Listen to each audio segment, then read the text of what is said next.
out the house, and I was just a soldier on my way to Montreal. Where she pressed her chest against me about the time that you got froze. Yeah, she gave me a peck on the back of the neck. These are the words she spoke. Go up the teeth, go away your paper, go to the castle, build you a home. Man, a little garden, eat a lot of peaches, tired of pansies, on your own.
Hello and welcome to Proviso East High School, my alma mater.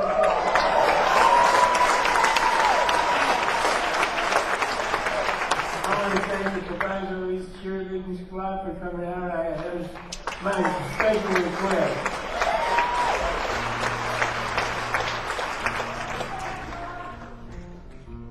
It's good to be home.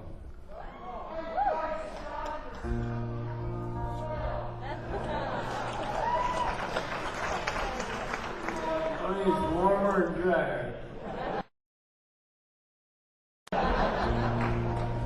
She's got the mind of a child, and her body peeking over the hill. Well, she would if she could, and she should, but nobody will. With her nails painted red, and her hair so unnaturally curled. Well, I think that she may be the oldest baby in the world. She takes the night light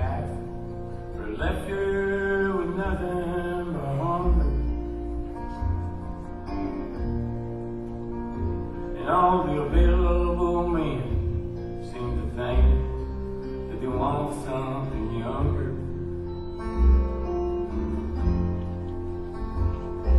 But youth is a costume, and the beauty within lies unfurled. And I think that she may be the oldest baby in the world. Road flushes beat aces, fast horses win races, and everyone's playing to keep. So let's turn out the lights and rock that old baby to sleep. She loves the sound of rain, but she knows she's still afraid of the thunder. She keeps her head full of hope, and her heart is so full of wonder. She may look like a woman, but she's still somebody's little girl.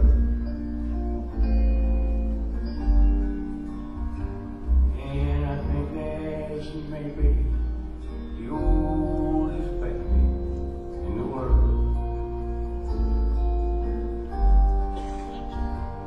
Yes, I think that she may be the oldest baby in the world.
Tonight and Saturday night to benefit the Maywood Fine Arts Association.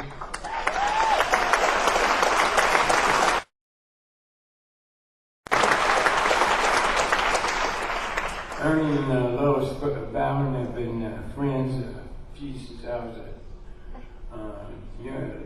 teenager. I used to go over to their magazine shop down in Hurtin. I'd buy 16 magazines because the Rolling Stone hadn't started yet. There's only rock and roll magazine there was. I'd buy Country Song Roundup because I like to read the country lyrics. And Hit Parader, and I always wanted to know the lyrics to all my favorite songs. And Ernie swears I got the idea for this song over at the magazine store, but I know I got it on my mail route.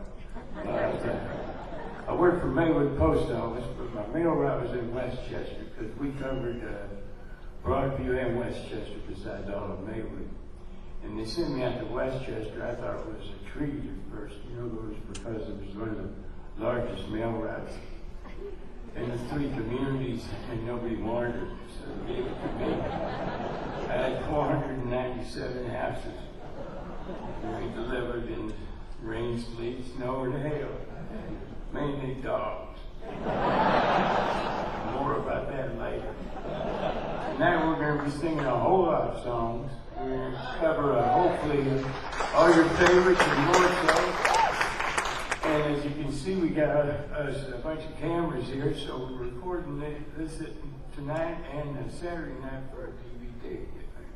Hopefully we'll get somebody to show it maybe at a movie theater or something. Who knows? Probably have to write some music for it. But I'm going to try, and any of these songs that have stories that are pertinent to the song, I'm going to try and tell those stories, and especially the ones that were written in and around Maywood when I was growing up.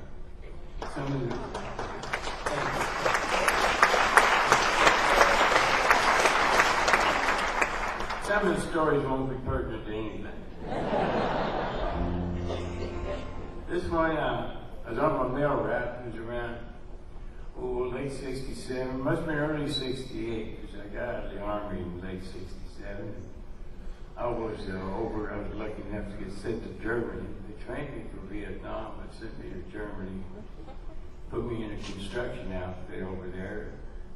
I'm not sure, there were 300,000 troops in Germany, and the war had been over for almost 30 years. So I wasn't sure what we were doing over there.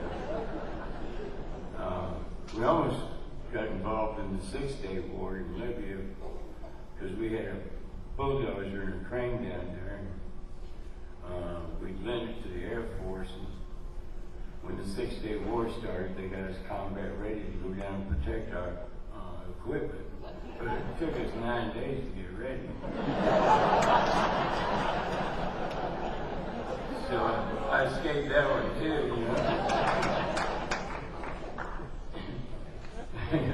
Getting back to let's see, I got out of the Army and I went back to working for the post office because I had 2 years with them already. And they counted your Army time as your government time, so that gave me 4 years at the post office. And I remember one of the periodicals that we really hated to deliver was Reader's Digest. It wasn't so much the contents of Reader's Digest, it was the size of it. It was this small, and it was about that thick. So you had to carry it with your letters. And you could only fit about 4 of them and about maybe 10 pieces of mail in each bundle. You would end up with about 400 bundles when the Reader's Digest came, as opposed to about 30 bundles of mail. So we hated to see them come, in other words. And a lot of people subscribed to it whether they wanted to or not. It was like a Columbia record club. If you didn't follow them up, tell them absolutely no, and get a lawyer to represent you. You were a member of the Columbia Record Club. I probably got a free 12 months to Reader's Digest. The only thing I ever really enjoyed was humor in uniform. And I read that in the dentist office, so it wasn't that funny. But one day we got a Reader's Digest, and they had given everybody a free decal of the United States of American flag. And they didn't say why, they just put it in there. And at the time, you remember, right, things were starting to get pretty hot over Vietnam, and there was a lot of dissension in the country, and there's also a huge portion of the country that didn't want to say anything at all. They referred to them as the silent majority. Well, I didn't know there was actually a group such as the silent majority until I delivered these things.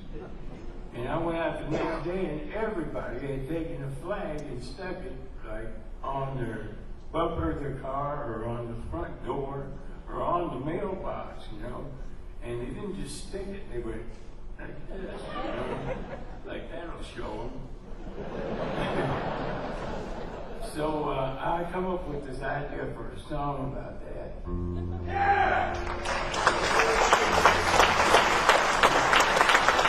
Why do I get the feeling that Gail was for Gotti at the end of the story? The song ain't half as long. While digesting, Reader's Digest, in the back of the dirty bookstore, the plastic flag would come on the back, fell out on the floor. Oh, well, I picked it up and I ran outside, slapped it on my window shield. And if I could see old Betsy Ross, I'd tell her how good I feel. But your flags, yeah, I won't get you into heaven anymore. They're already overcrowded from the dirty little war.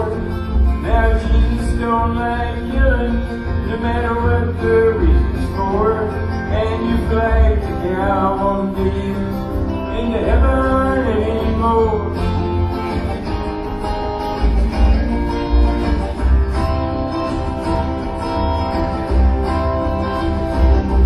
Well, I went to the bank this morning. The cashier said to me, if you join the Christmas club, we'll give you 10 of them flags for free. Well, I didn't mess around a bit. I took them up on what he said, and I stuck them stickers all over my car and one on my wife's forehead. Right there. But your flag now won't get you into heaven anymore.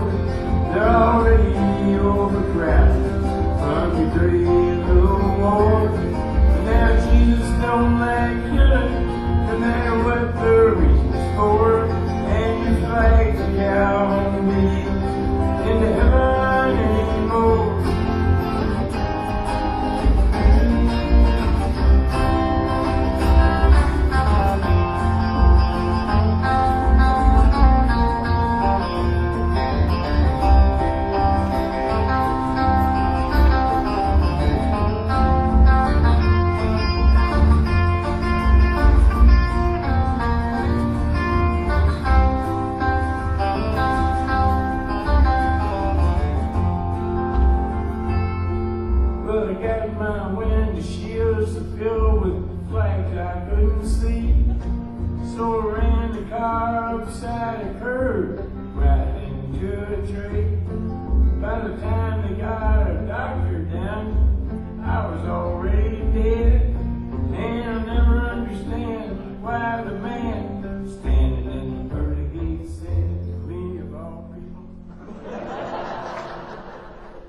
But your flag, yeah, I won't get you into heaven anymore.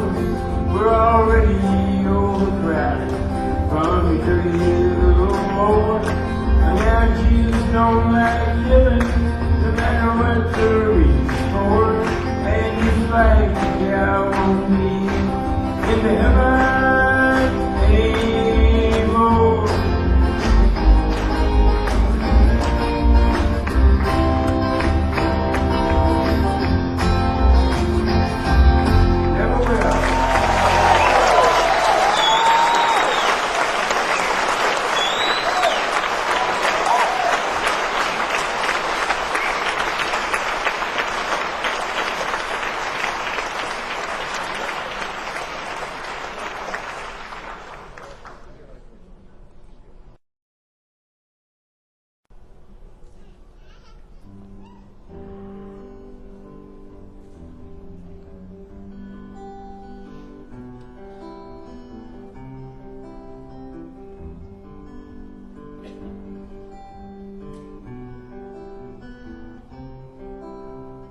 Finally had a baby in 1951. The father was a stranger was the son. Call that child James Lewis. Call these rooms a home. Changing all them diapers. Polish all that chrome. Come on, baby, spend the night with me. All around the schoolyard, playing all the games, running and laughing, back and forth, the kid with two first names. A stranger in the closet, like a diary. The past is running faster, singing harmony. Come on, baby, spend the night with me.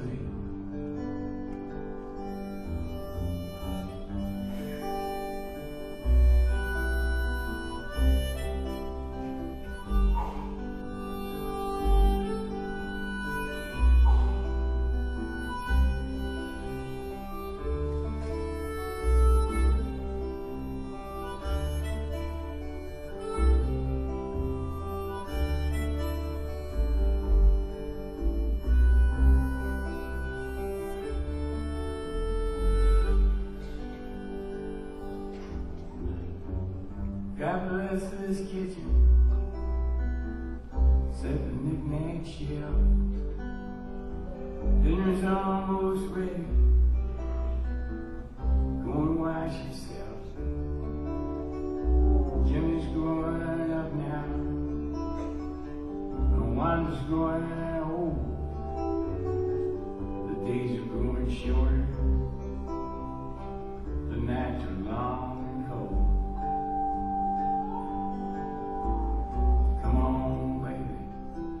Spend the night with me.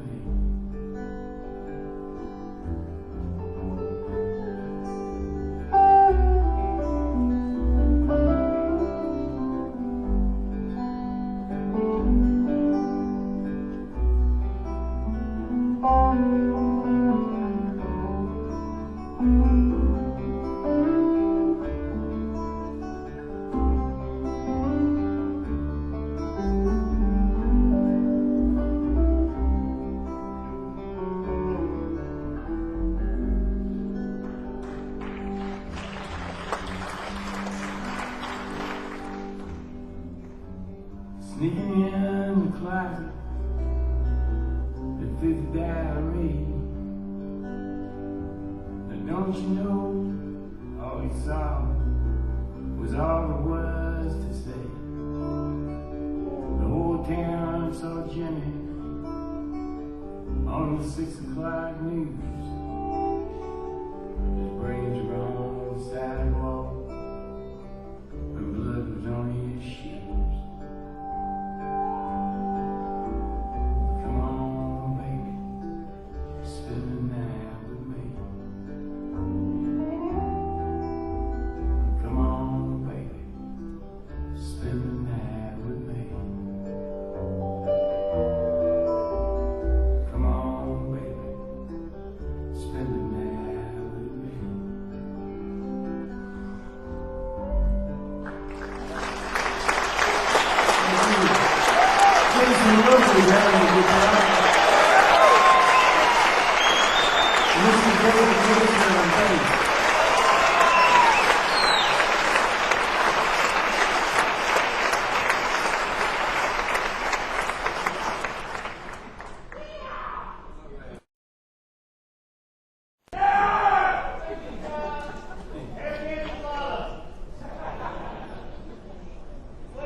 Don't mind them.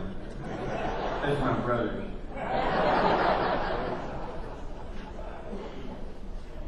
This song here, I wrote this back when I was singing at the first club.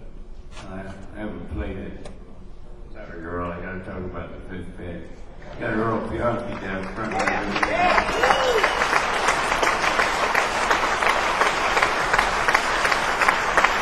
You're a post-hero, Earl. You are. I was working at the Fifth Peg. I was still delivering mail. I sang there on Thursday nights. It was located at 900 Block on West Armitage, across from the second location of the Old Town School of Folk Music. They had moved from North Avenue down to Armitage, and now that we're on the north side. And anyway, I was excited as I could be. I didn't think, I had a couple of beers one night. There was an open stage, and I got up and I sang 3 songs.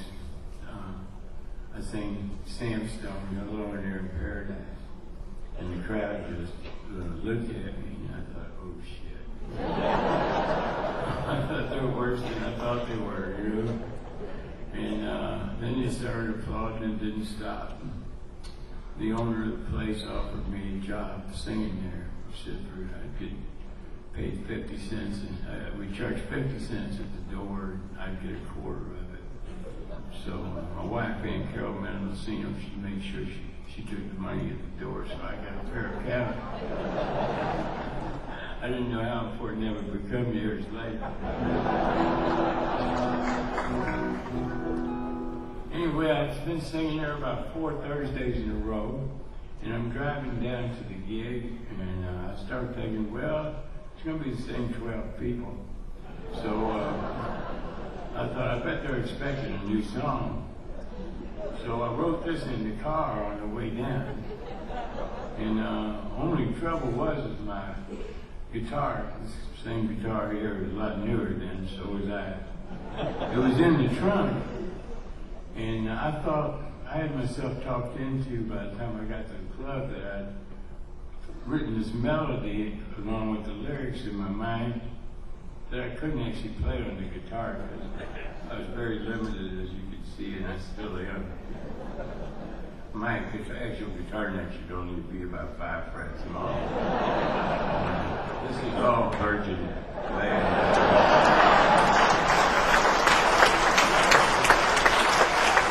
I can use this as a salad bar. Anyway, I was real nervous that I thought, God, now you've written this song, and I thought it was a bunch of jazz chords and songs you needed 6 fingers to hold, you know? So I got in the club, took my guitar out, and I ran into the men's room and stood in front of the mirror, and I sang this song, and it was the same damn 3 chords I always play. So I guess I must think in 3 chords.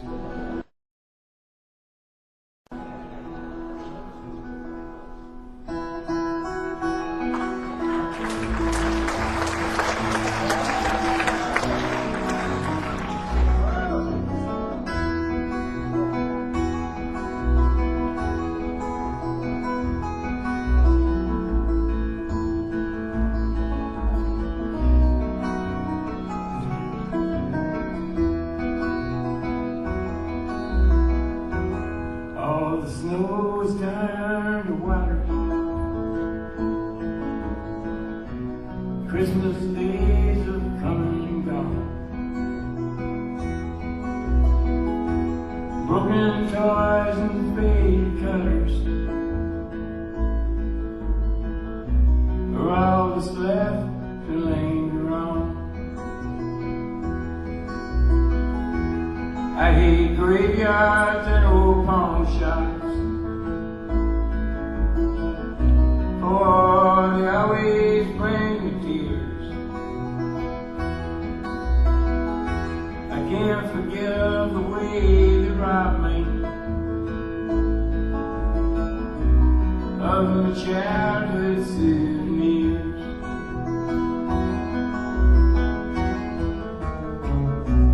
Memories, they can't be bought, they can't be won. The carnival's for free. Well, it took me years to get those souvenirs, and I don't know how to slip away.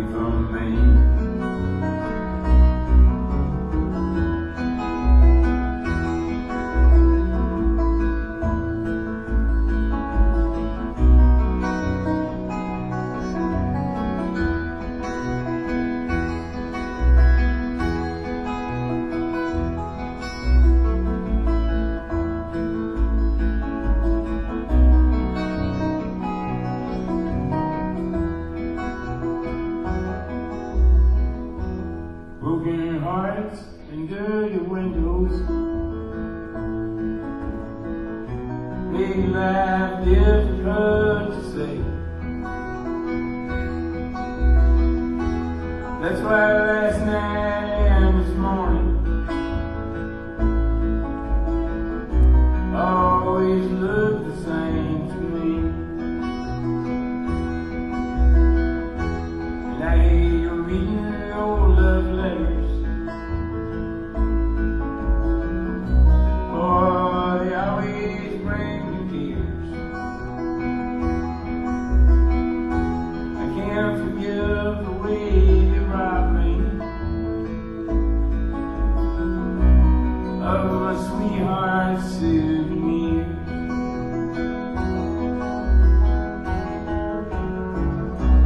Memories, they can't be bought. They can't be won. The carnivals for free. Well, it took me years to get those souvenirs, and I don't know how they slipped away from me.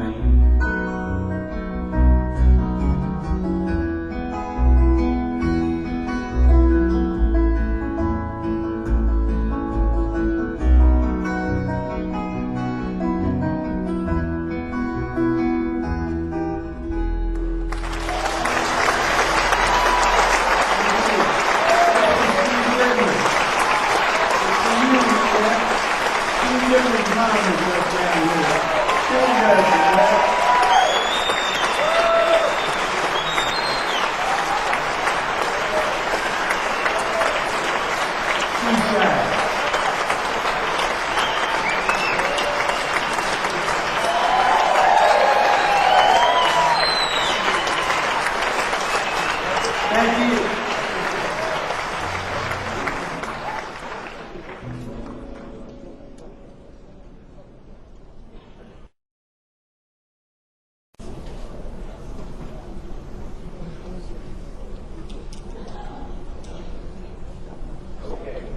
Next story time.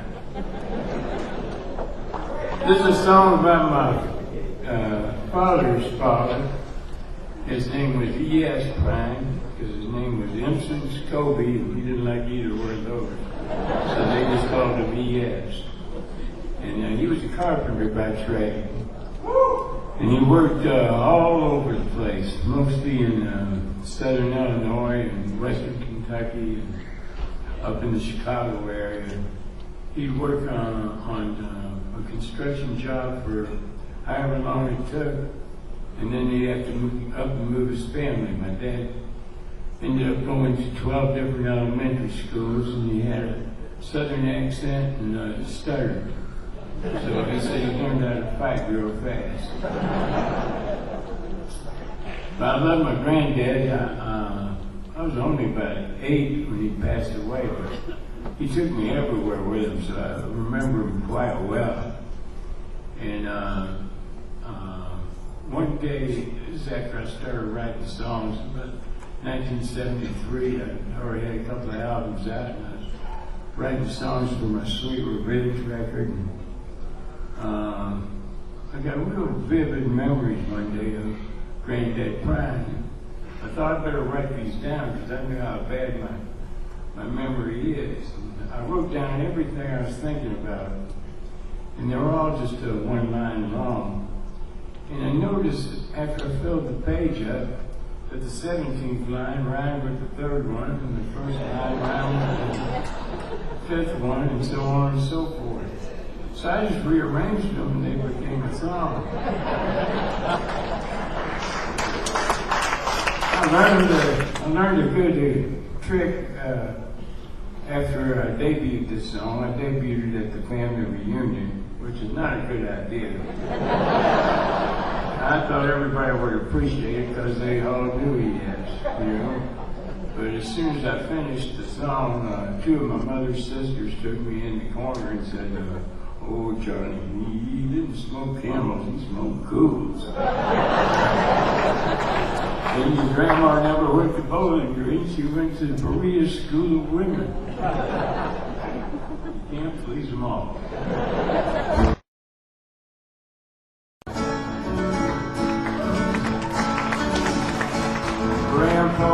wore a suit to dinner nearly every day. No particular reason, he just dressed that way.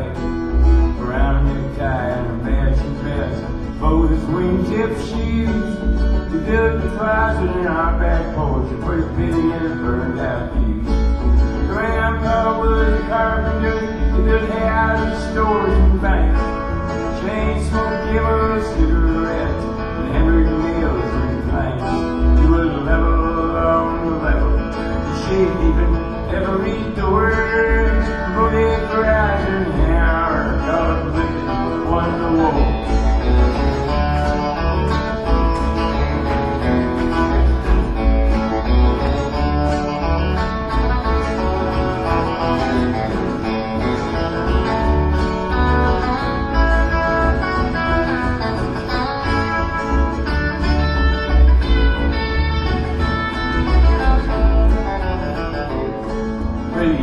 Sing me blood on the saddle and rock me on his knee and let me listen to the radio before we got TV. Oh, he drive to church on a Sunday and take me with him too. Stained glass in every window, dirty needs in every pew. Grandpa was a carpenter, he built houses, stores, and banks. Chain smoke, yellow cigarettes, and hammered nails and planks. He was a level on the level. She didn't even ever read the word. Voted for Eisenhower, Donald Lincoln won the war.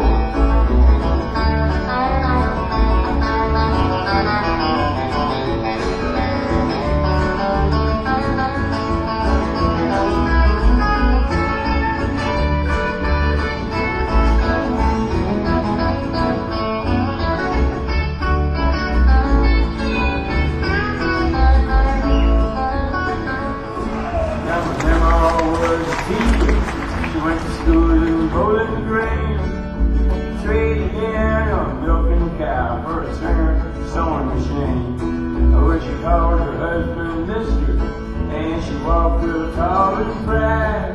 She used to buy me comic books after Grandpa died. Grandpa was a carpenter, he built houses, stores, and banks. Chain smoked yellow cigarettes and hammered nails and planks. He was a level along the level.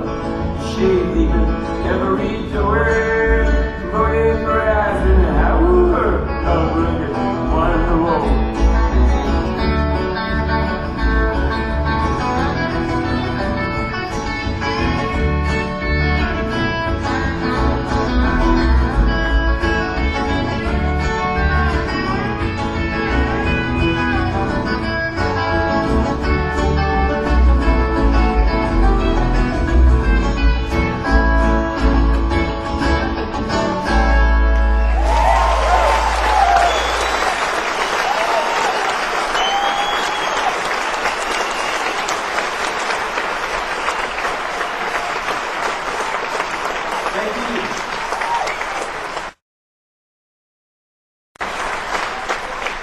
Over the years, I've had lots of people ask me what I meant by him voting for Eisenhower because Lincoln won the war. Well, that came from something my dad told us. Our dad was a staunch Democrat all his life. And he was kicked out of the house for voting for FDR. Our granddad was kind of from the old time Republicans, you know, and back when Lincoln was president, the Republicans were almost the working man's party at one time. And he was still living in that line when the 1950s hit, so he voted for Eisenhower. But he kicked his son out of the house for voting for FDR. That was tantamount to treason. So that's where that line came from. Okay, now, this song here, I can't help it. It has a lot of explanation to it. Matter of fact, the story might be even a little more interesting than the song itself. But I doubt it. The very first verse in this, I wrote, I was living over on 20th and Division in Melrose Park. I just gotten out of the service, and me and my wife lived above an Italian family that gives a one-bedroom apartment in the back of their house. And it was great. You know, I was working at the post office, she was working at Polk Brothers, and we were stocking our money away because we didn't care about it. We paid cash for everything. We never heard of a credit card. And it was just, life was good. And that's when I was writing the whole bunch, and I hadn't yet, you know, started singing or anything. And anyway, the first verse of this song, I actually had been writing a whole lot, and then hadn't written anything in about 3-4 months. This is the very first time I thought I had writer's block. Now I really know what it is. Sometimes it lasts years. But I thought, man, this is ridiculous, you know. Like sometimes you can't get the words down fast enough. And then sometimes it's like you never wrote a song before in your life.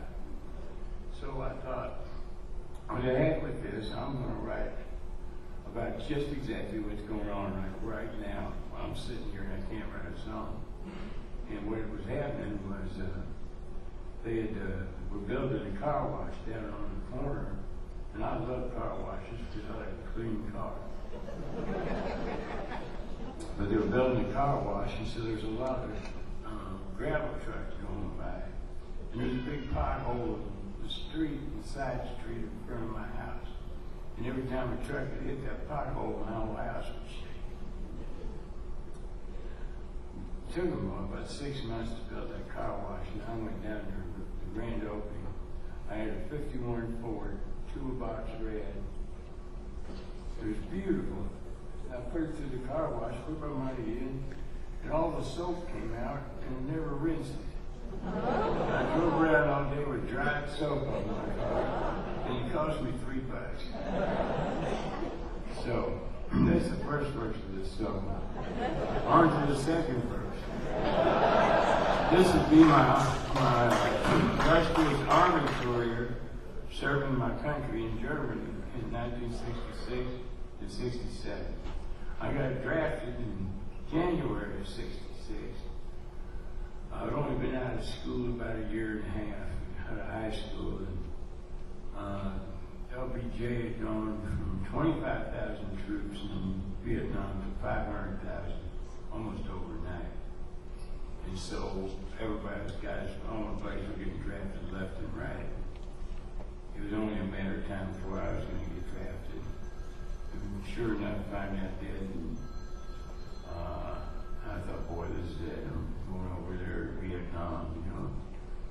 And they sent me to Louisiana and trained me in the swamps. And I thought, oh boy, they're really going to send me to Vietnam. They trained me for the jungle, you know. I went to Fort Polk. Fort Polk, Louisiana has been around since World War I. After World War I, they condemned it and closed it and reopened it for World War II. Never fixed anything, they just reopened it. And then they closed it after World War II and reopened it for Korea. Then they closed it after Korea and reopened it for Vietnam. So this place has been condemned for quite a while. And there was a lot of spinal meningitis going around, so they kept the windows all nailed open. This was January. And they wanted plenty of fresh air coming through the barracks so we didn't all die of spinal meningitis, so we could go over to Vietnam and get our heads shot.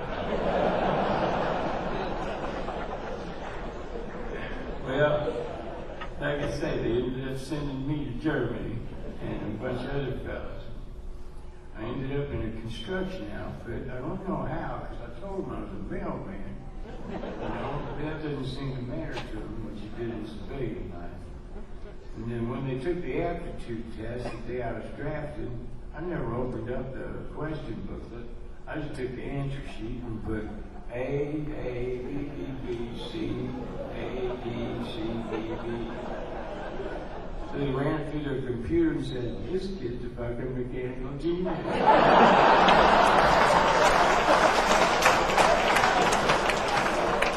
sent me to Germany and put me in charge of a motor pool. I didn't know my ass from my elbow. I couldn't fix anything without holding the book, the manual in this hand, looking at the picture of it, and it better look just like the picture, or I'd close the book and put out of service on it. Go on to the next deal. In our outfit, we had a heavy equipment outfit besides a bunch of trucks and stuff. And in the Army, it is just as bad to have one too many of something as to be one short of something. So we had a surprise inspection, and the Inspector General came back, and it turns out we had one bulldozer too many. I don't know how. We just come back off the road, and we had one bulldozer from somebody we couldn't recognize it. So we buried it. Just in case you've been wondering where all your taxpayers. Okay, the third and final verse of this. I warned you. When I was 14 years old, my dad got me a job working at Skip's Fiesta Drive-In down First and North Avenue. It couldn't have been a cooler place to work than Skip's as a teenager. And Skip's on weekends especially. Man, the hot rods would come from Michigan, Wisconsin, Indiana, from all over the tri-state area, and they'd converge in Skip's Fiesta Drive-In. The part of North Avenue outside of Skip's is where there's a McDonald's now, across the street from what used to be Kittyland. Thank God Newton Park's still there. Anyway, it was there, and that's unincorporated. From First Avenue, North Avenue is unincorporated to Thatcher Road. It's exactly a quarter of a mile. So we had a quarter of a mile strip. Sometimes on weekends, these guys would pull up with trailers with dragsters on them. You know, they threw big flames out the back and shot down. We all parked in Polk Brothers' lot with our headlights on, sitting on our hoods. It was like Rebel Without a Cause. You know? Anyway, I got a job there helping out the old janitor. And with his day job, you know, whatever was too heavy or hard for him to do, he'd have me do it. So I got a lot of the dirty work. But I was going home with money. He paid me 50 cents an hour, and he paid me $50, so my pockets would jingle on the way home through Swedish. They used to have a minimum, if you wanted to park at Skip's, to watch the cars go around and watch the car hops were dressed as hula girls. And they had a minimum, like of a quarter of a car. So it cost exactly a quarter for frozen custard. So 6 guys would pull up in a car, back in, and they'd sit there and watch the girls. They'd order 1 frozen custard. And when it would come, they'd just take it and throw it on the ground. Well, it'd stick to the ground, and the next day, all over the parking lot would be all this frozen custard stuck to the ground. I have to go out there with a hot boiling water and ammonia and get it up. Turns out there was only one thing that liked the custard, and that was honeybees. And they would swarm around it. I've been terrified of bees ever since I was born. I would run out in front of a semi to get away from a bee. So I went back inside and told the janitor, I said, "Hey man, I'm going to finish that later." I said, "I'll watch the catwalks now." I said, "There's a load of bees out there, man. They're all over me." He said, "You're scared of bees, are you?" He fired me. You guys still alive? In other words, this is what you have to write about when you have nothing to write about.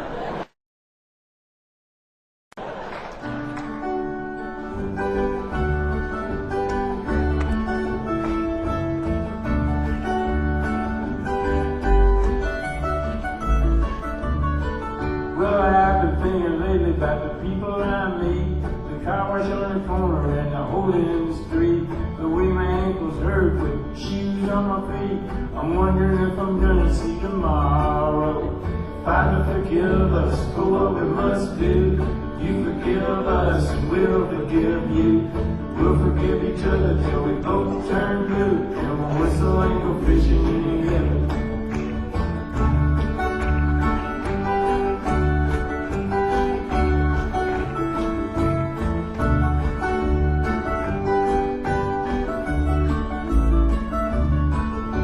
I was in the army, but I never dug a trench.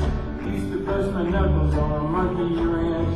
I'd go to town and drink, give the girls a pinch. I don't think they ever even noticed me. Father, forgive us for what we must do.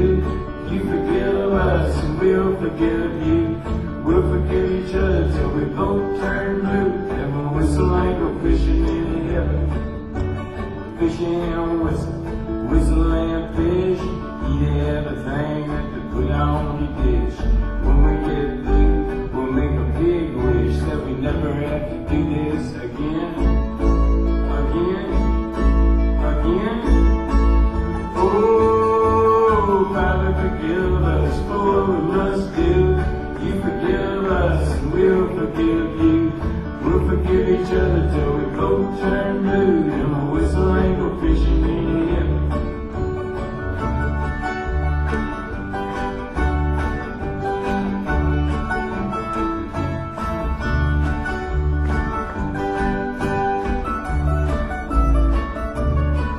On my very first job, I said thank you and please. They made me scrub a parking lot down on my knees. Then I got fired for being scared of bees. They only give me 50 cents an hour. Father, forgive us for what we must do. You forgive us, we'll forgive you. We'll forgive each other till we both turn blue. And we'll whistle and go fishing in heaven. We'll whistle and go fishing in heaven. We'll whistle and go fishing in heaven.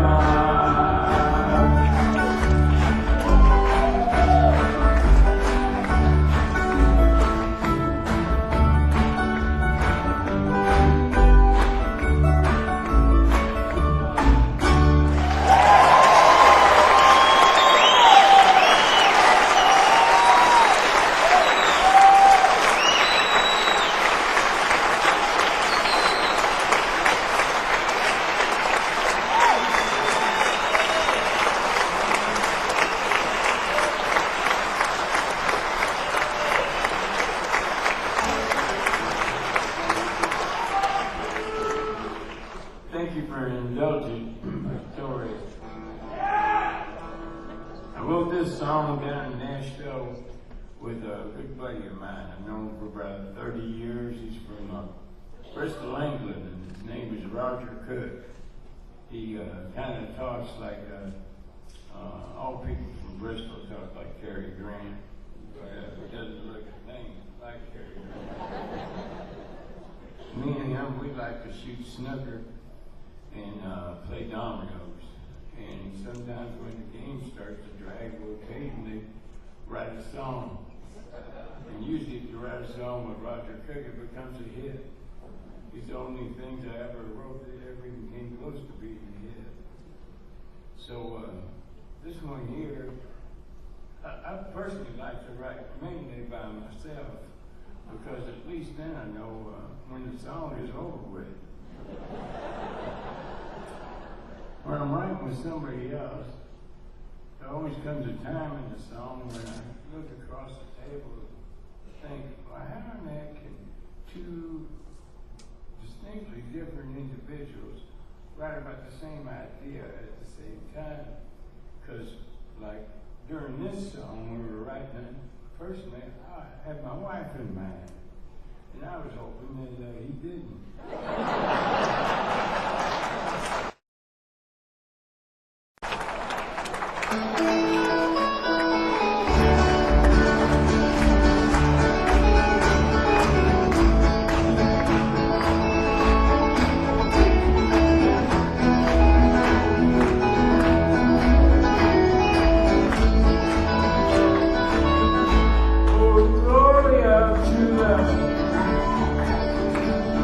Is wild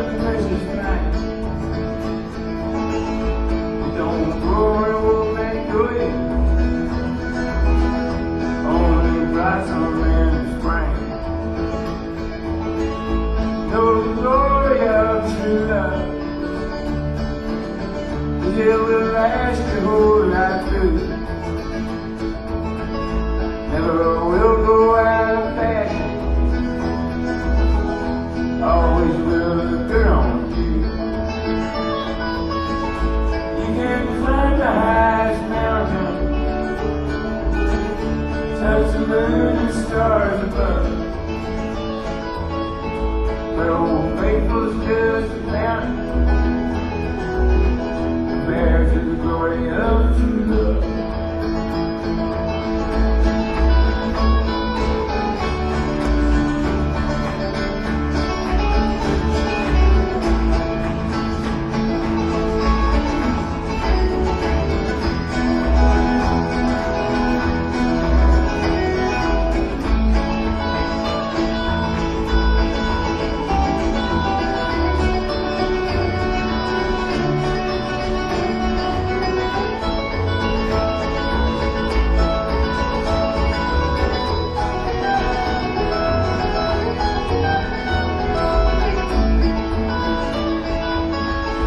Long before I knew you, darling, Lord, I know I had it all. I could have my nights in London and my dinner in St. Paul. I got some friends in Albuquerque where the governor calls me Cub.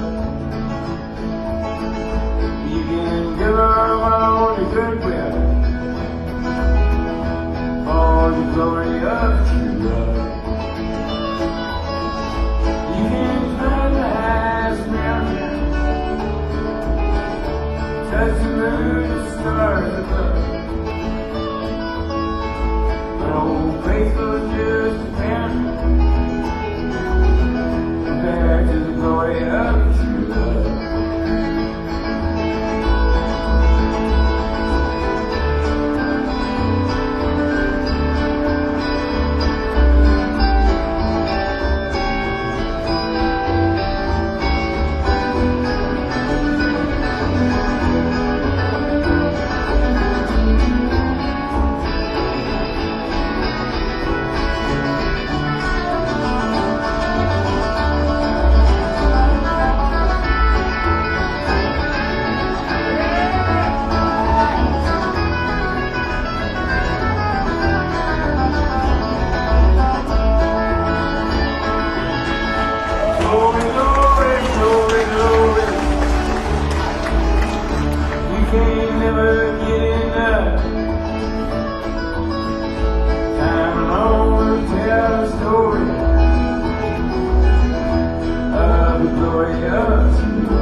We're going to do a couple of ballads here. I don't know if we're going to do them in a row or not, but I'll tell you about it so I won't have to stop. The first one was from my third album, Sweet Revenge. It's a song called Christmas in Prison. And I always wondered, I thought, well, I wonder if people think I've done a hard time or something. But when you're a writer, you don't have to. I mean, what I had in mind was a guy. What I had in mind, I'll catch your show later. What I had in mind was a relationship where you couldn't be with the one you loved at Christmas. So that's what the song is mainly about. The only time I ever saw the inside of a jailhouse was about 18 hours for a DUI in Memphis once. And to rent a car, and I thought the headlights were wrong. Tell it to the judge.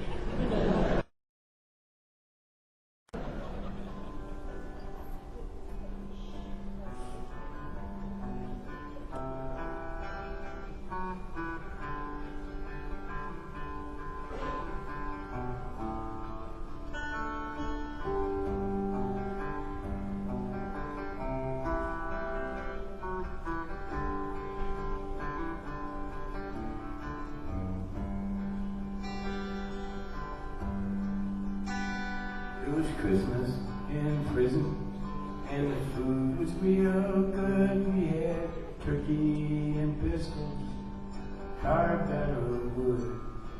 And I dream of her always, even when I don't dream. Her name's on my tongue, her blood's in my strength.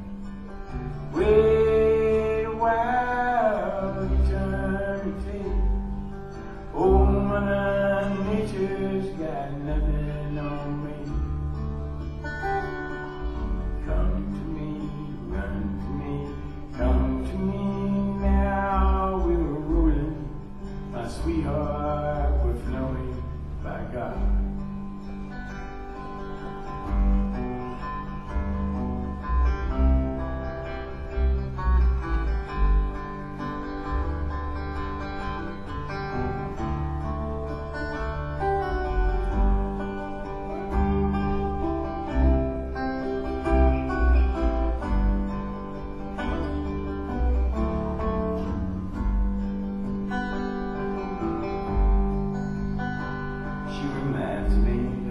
Chess game with someone I admire, or a picnic in the rain after a prayer fire.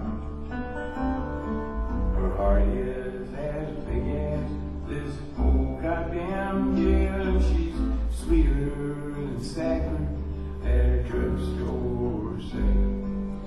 Wait a while, you turn figure. Oh, my nature's got nothing on me. Come to me, run to me, come to me now. We're rolling, my sweetheart, we're flowing by God.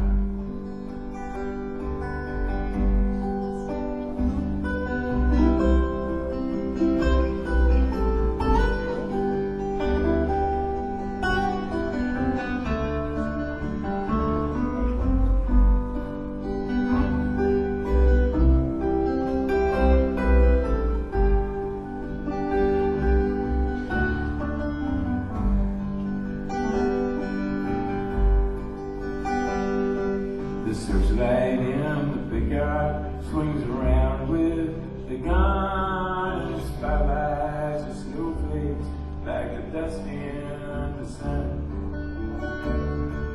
It's Christmas in prison and there'll be music tonight. I'll probably get homesick. I love you. Good night. Wait a while, eternity. Oh, my nature's got nothing on me.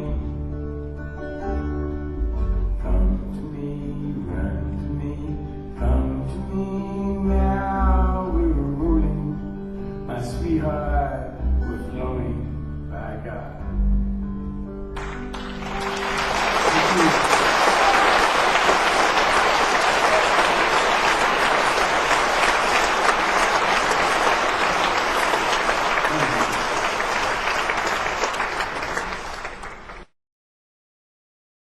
Now I lied to you. I promised I was going to tell the story to both songs so I could run the songs together. This next song here has got too special of a story to run it into anything else. I used to work at the Episcopal Church on the corner of 5th and Oak by Maywood Park. I got the job from my brother Dave here.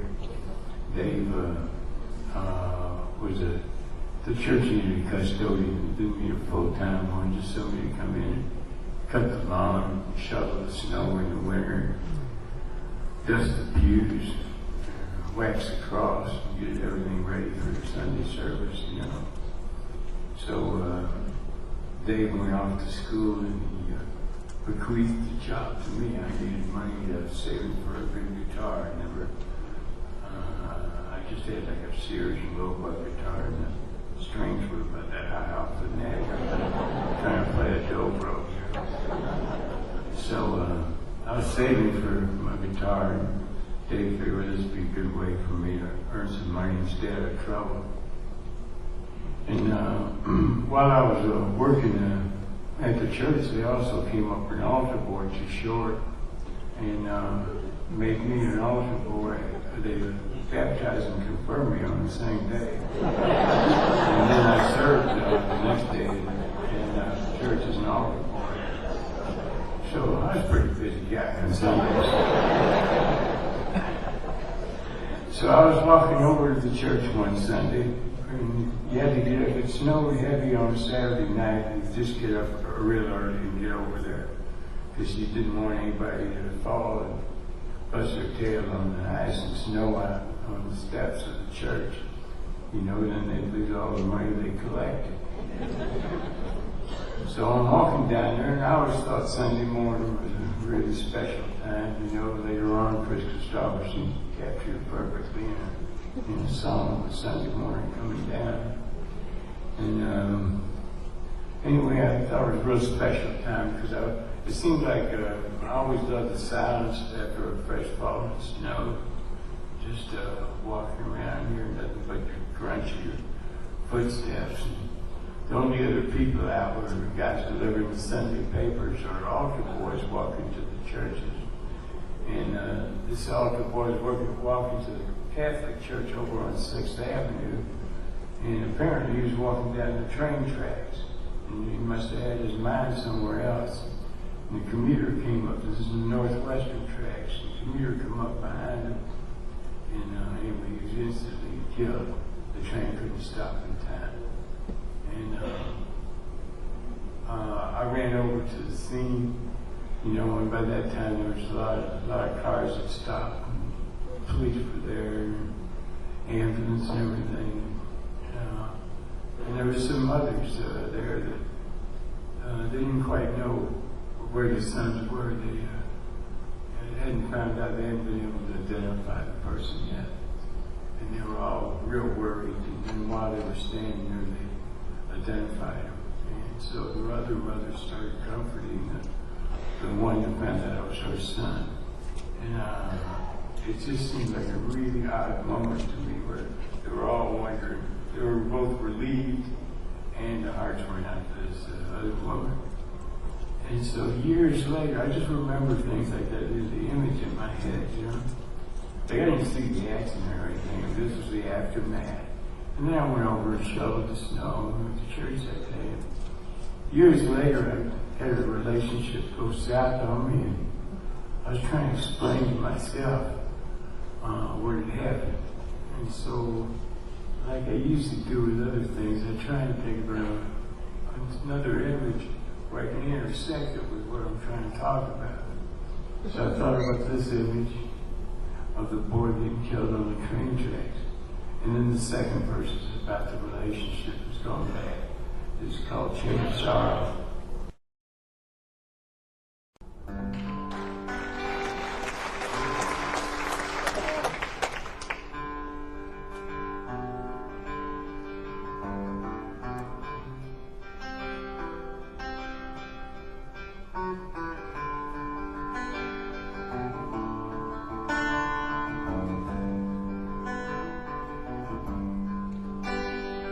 My heart's in the ice house, come yellow, come powder, like a long ago Sunday, when I walked through the alley on a cold winter's morning to the church house just to shovel some snow. I heard sirens on the train tracks, how naked yet nude, and all the boys been hit by a local commuter just from walking with his back turned to the train that was coming so slow. You can gaze out the window, get mad and get madder, throw your hands in the air, say what does it matter, but it don't do no good to get angry, say help me, I know.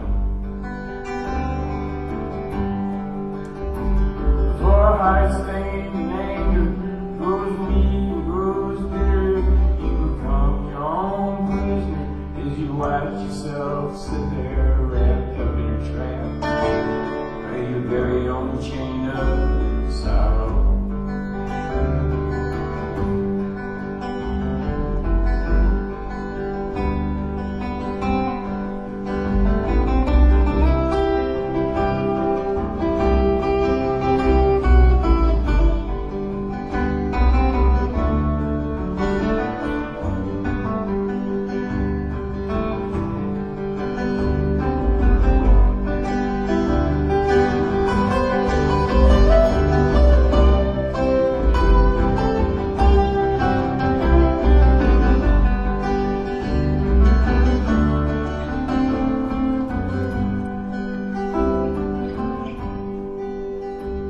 I've been brought down to zero, pulled it out and put it back there. I sat on a park bench, kissed the girl with the black hair in my head, shot it down to my heart. You better look out below. It ain't such a long drop. Don't stammer, don't stutter. From the diamonds and the sidewalks to the dirty the gutters, and you carry those bruises to remind you wherever you go. You can gaze out the window, get mad and get a letter, throw your hands in the air. Say, what does it matter? But it don't do no good. If it ain't good, say, I know. Before heart stained in anger, grows weak and grows bitter, you'll become your own prisoner. Easy to watch yourself sit there wrapped up in a trap, like your very own chain of sorrow.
Okay, I'm gonna sing a Steve Cooper song now.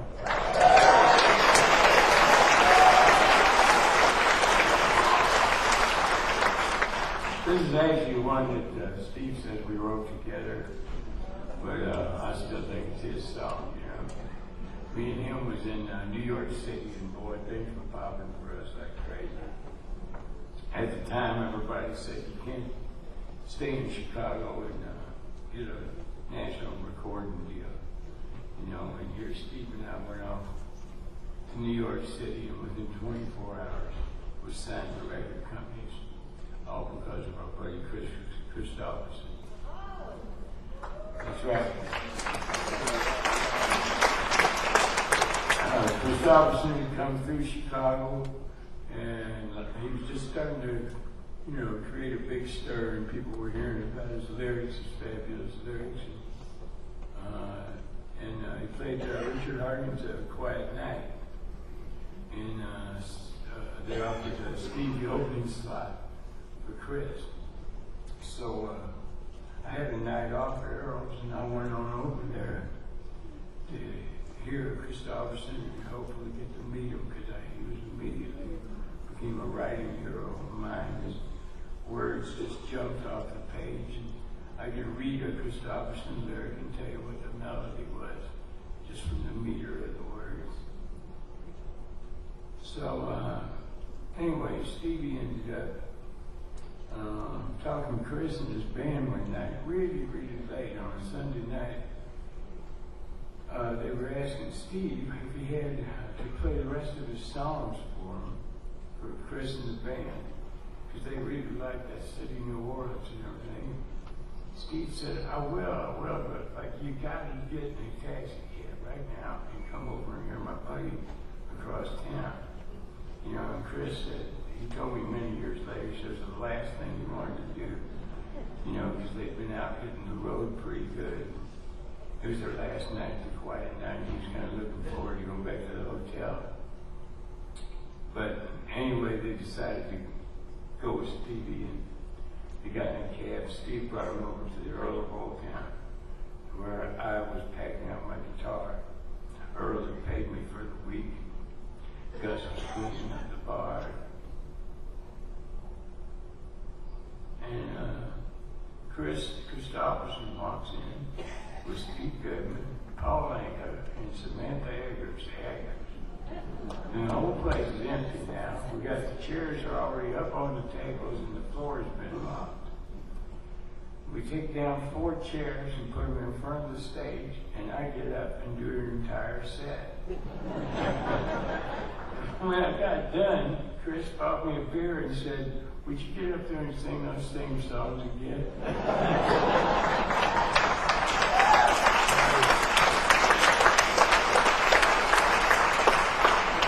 So a couple of months later, Goodman and I get to New York City, and we got a newspaper, Village Voice. As soon as we got off the plane, we discovered our new buddy Christopherson's playing at the bitter end. We went down there with our guitars, our suitcases, everything. We went straight down to see Chris and say hello.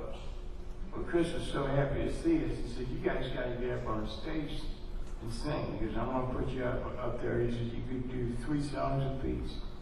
Well, the audience consisted of nothing but record executives and from other record companies, not the one Chris was signed to. Every record company in town.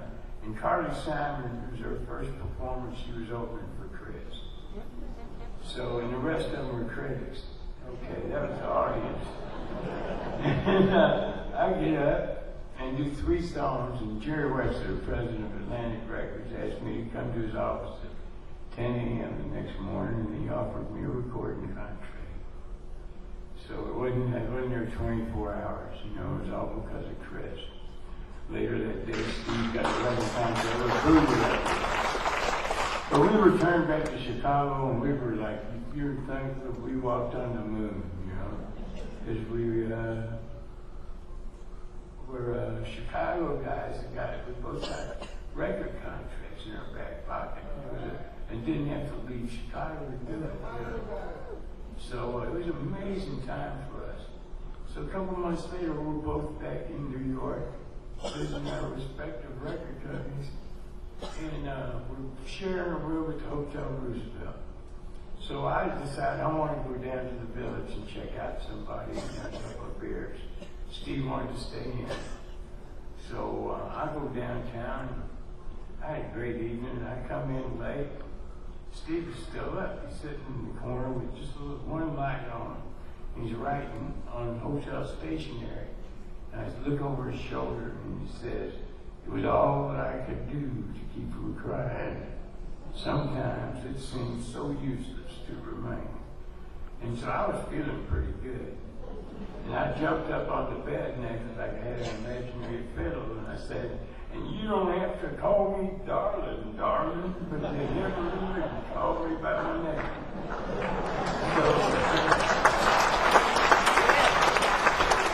So Steve and I got a good laugh out of it, and we turned the whole thing into like we just come up with all the funny stuff, all the stuff that's in standard country songs, and make fun of it. And after about 3 verses, we kind of ran out of ideas. I said, "Man, let's go to bed," So he gave up too, he put the song away in his guitar case. A couple months later, Steve calls me up and says, "Hey, Johnny," I got it. I said, "What? You got what?" And he says, "That song, that darling song." He says, I finished it, man. I figured out what we didn't have. So he told me, he said it was missing, it didn't have anything about dead dogs, prison, mothers, getting drunk, and David Allen Coe. And purple pickup trucks. Sorry. After the years, it kind of gets a little fuzzy, So he sings it for me on the phone. That's what he'd always do when he finished a new song. He set the phone down, and sometimes he did this from a phone booth. How he got into a phone booth with a Gibson, I don't know. But he's singing for me on the phone. So I was usually one of the first people to hear a new composition by Steve. Now, I said to Steve, hey man, I was just goofing around. I said, that sounds to me like that's your song. I said, that last verse makes the song not just a joke, you know? And I said, so you just take it, you put your name on it. He goes, really? I said, yeah. I said, I was just goofing off. So, anyway, a year later, David Allen Cole records and it goes to #1. This is how you actually write a hit, okay? So, Steve calls me up and he goes, now do you want your name on it?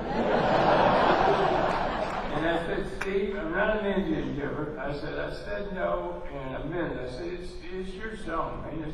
You came up with the one that sold the song, you know? And he said, okay. So he shows up at 10 a.m. the next morning with a pickup truck, 3 helpers, and they unload a 1942 Wurlitzer jukebox on my door. I still got to this day.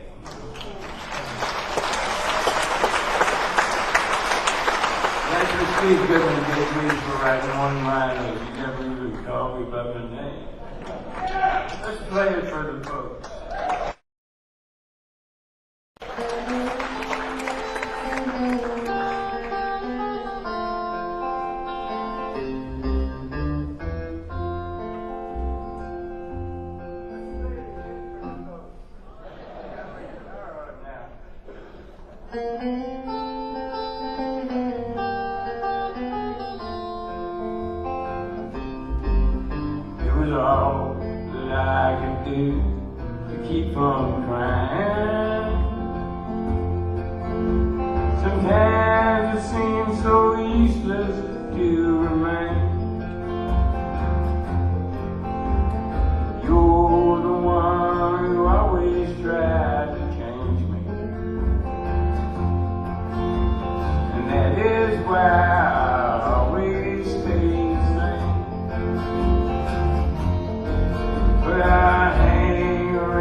There's only one thing that I'm really sure of. I'm only hear it when my Savior calls me home. Till then, I'm gonna hang around as long as you will let me. You know I never meant to stand in the rain. You don't have to call me darling, darling, but you never even call me by my name.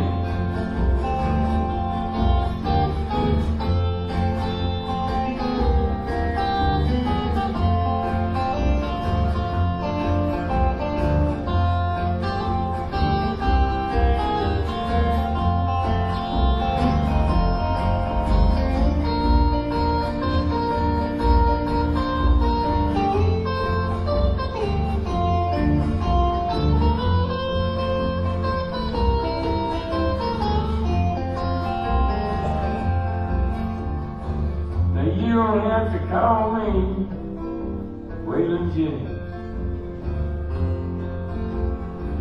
No, you don't have to call me Charlie Pratt. You don't have to call me Merle Haggard anymore. Even though you know you're on my fighting side.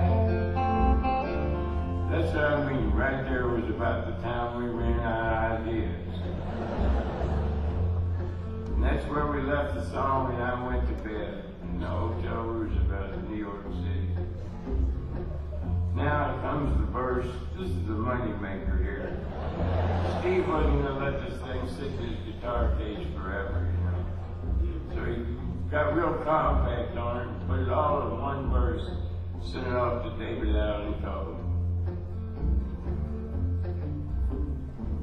Ever since the dog got drunk and died and Mom and David Allen Coe went to prison, things around the farm don't seem the same. And you know, when they let Mama out last Tuesday, she drove her purple pickup into a train. But I ain't around as long as you will live.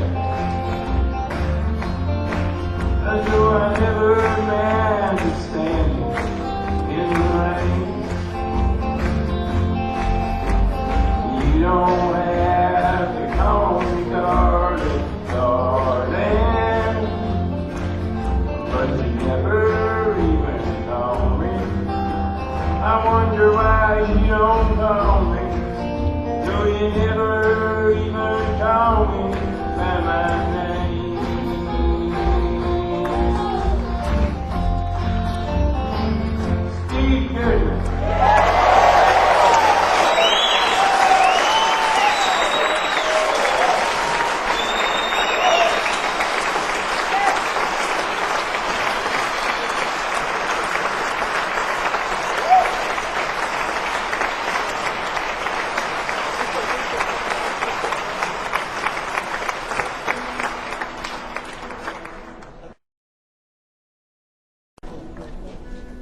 Okay, we're going to do one more right now, and then we're going to have us an intermission so you can get up and stretch your legs.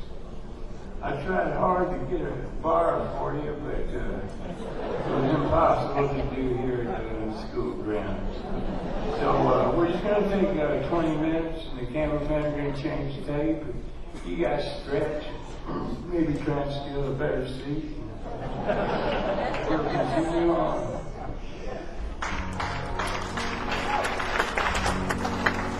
Here's a very short story, I promise. Eddie Holstein was singing down at Earl's when Stevie and I were getting started. We loved Eddie. Any guy that would open his show with Happy Trails, I thought, man, I like him.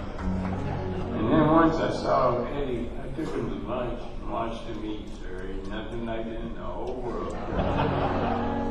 Eddie sat there and ate and ate and ate and ate. I used to take him over to Germantown and feed him German food. Man, he would eat forever. I think they might have had a warning poster and all-you-can-eat buffets, and they wouldn't let him in. So Eddie says to me one day, we're driving back over to his apartment in Fred's place, and Eddie says, he says, hey, Johnny, why don't we write one together? You and Steve did. Why don't we try to write one? I said, well, I'm not real good at co-writing. I said, what do you want to write about? And he says, well, I really like that song you wrote, the one about old people, you know? And I said, hello in there. And he says, yeah. He says, so let's write a song about old people. I said, I can't do that, man. I said, I wrote everything I knew in that song, and I can't go back and write about the same subject again. So I said, how about a middle-aged woman who feels older than she is? And Eddie goes, nah. So I went home and wrote Angel from the Gun.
thunder were desire.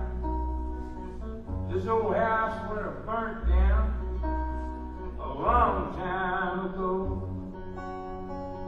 Make me an angel that flies from Montgomery. Make me a poster of an old you. Just give me one thing that I can hold on to believe in this living is just a hard way to go. When I was a young girl, well, I had me a cowboy. There weren't much to look at, and just a free-limbed man.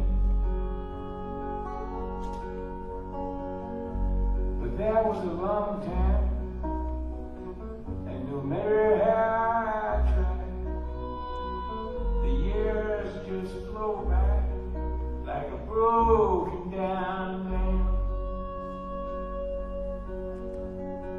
Make me an angel that flies from Montgomery. Make me a poster of an old you. Just give me one thing that I can hold on to believe in this living is just a hard way to go.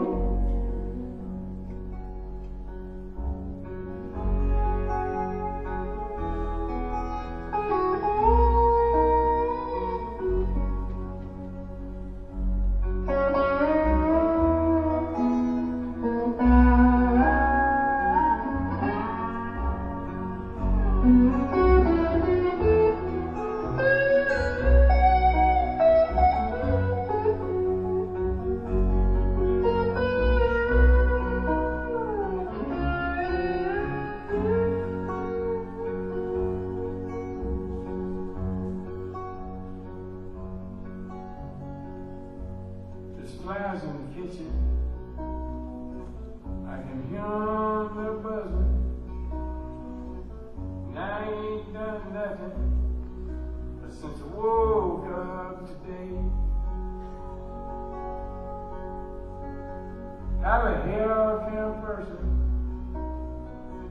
Go to work in the morning and come home in the evening and have nothing to say. Make me an angel that flies from Montgomery. Make me a poster of an old you. Just give me one thing that I can hold on to believe in this living is just a hard way to go. To believe in this living is just a hard way to go.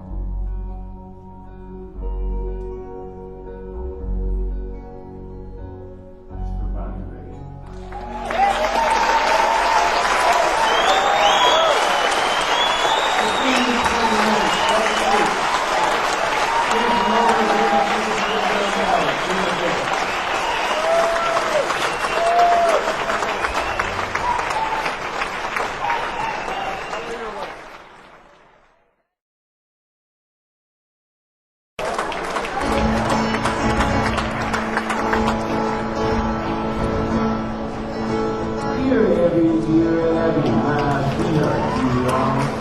My hair's falling out, my rights are all wrong.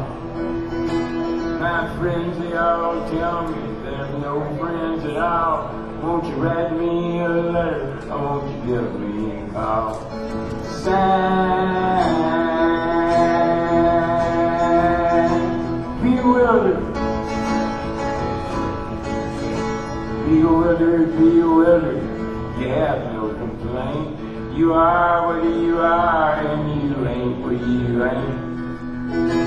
So listen up, Buster, and listen up good. Stop wishing for bad luck and knocking on wood.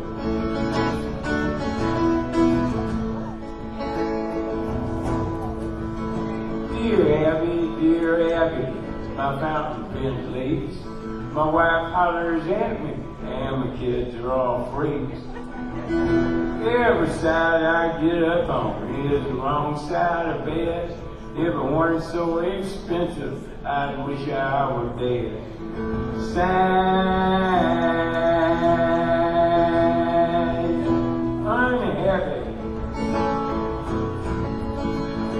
unhappy, unhappy, you have no complaint. You are what you are, and you ain't what you ain't. So listen up, Buster, and listen up good. Stop wishing for bad luck, knocking on wood.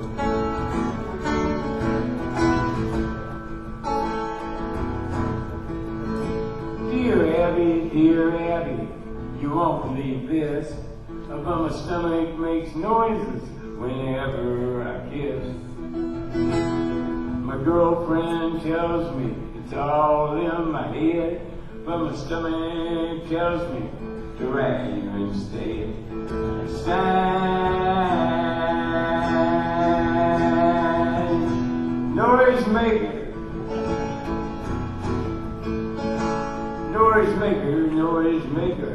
you have no complaint. You are what you are, and you ain't what you ain't. So listen up, Buster, and listen up good. Stop wishing for bad luck, knocking on wood.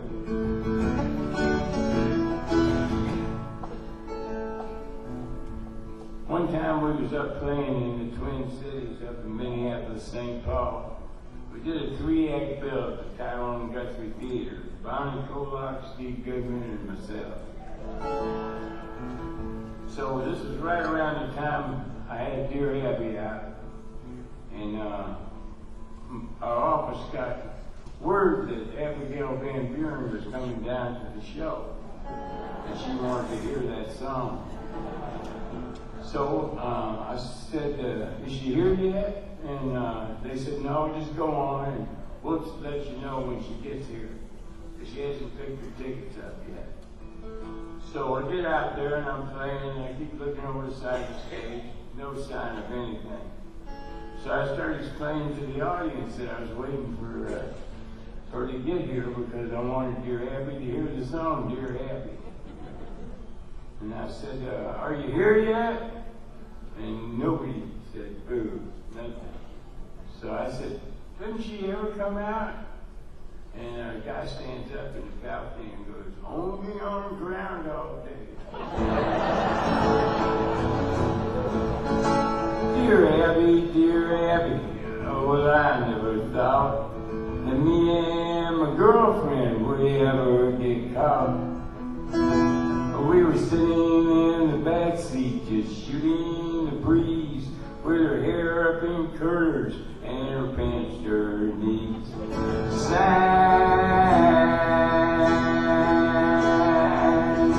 remarried, just married, you have no complaints. You are what you are and you ain't what you ain't. So listen up, Buster, and listen up good. Stop wishing for bad luck, knocking on wood.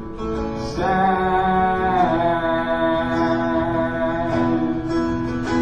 Dear Abby.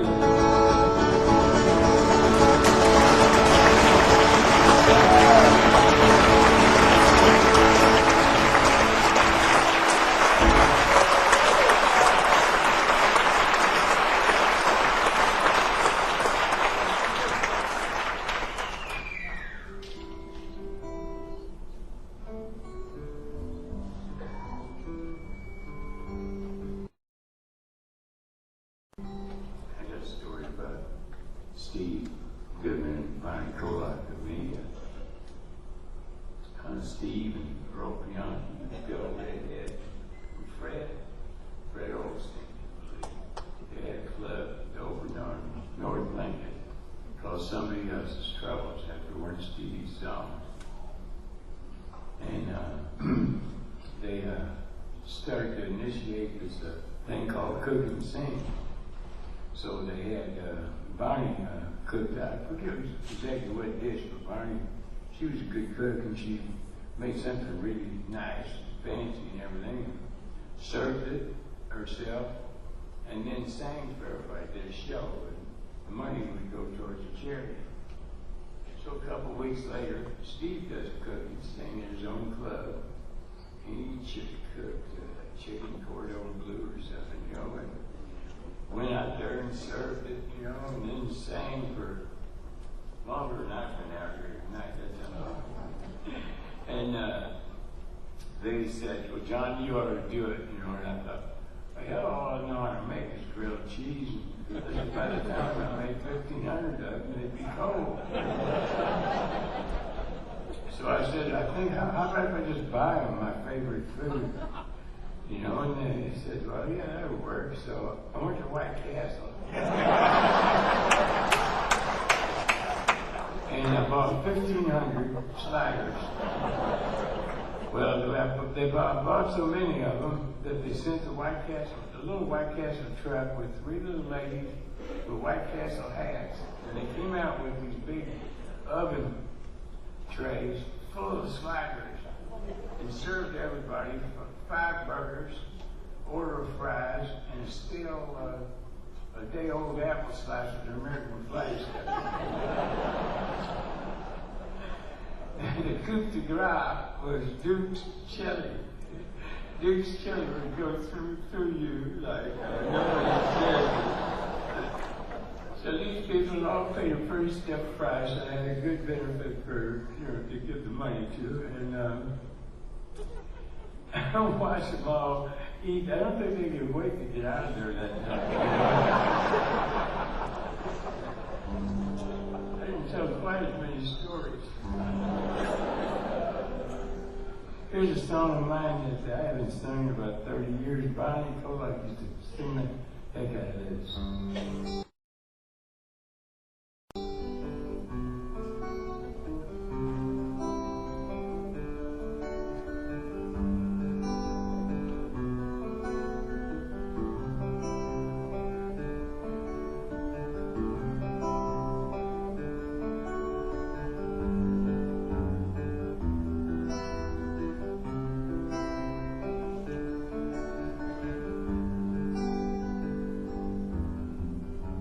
Glass and spoons in empty rooms, it's raining out tonight. What a way to end the day by turning out the light. You shoot the moon right between the eyes, sending most of me to sunny countryside.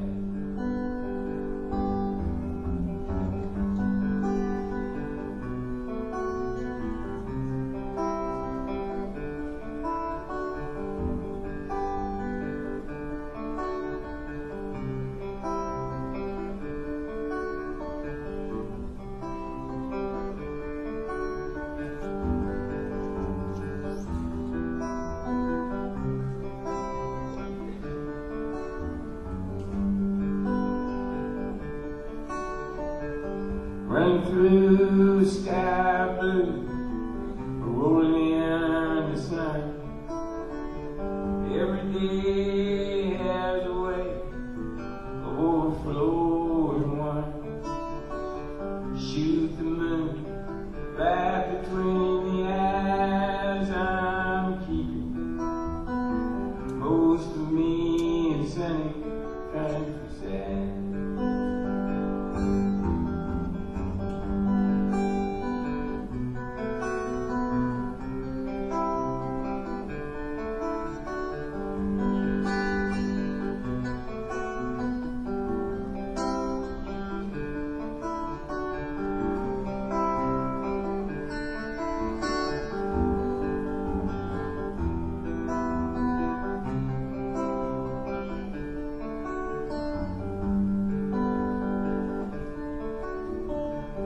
Don't know how I did that now. I wonder where it's gone. I must have spent the way I went, waiting for the dawn. Shoot the moon right between the eyes, I'm screaming. Take me back to sunny countryside. Shoot the moon right between the eyes, I'm sending most of me to sunny countryside.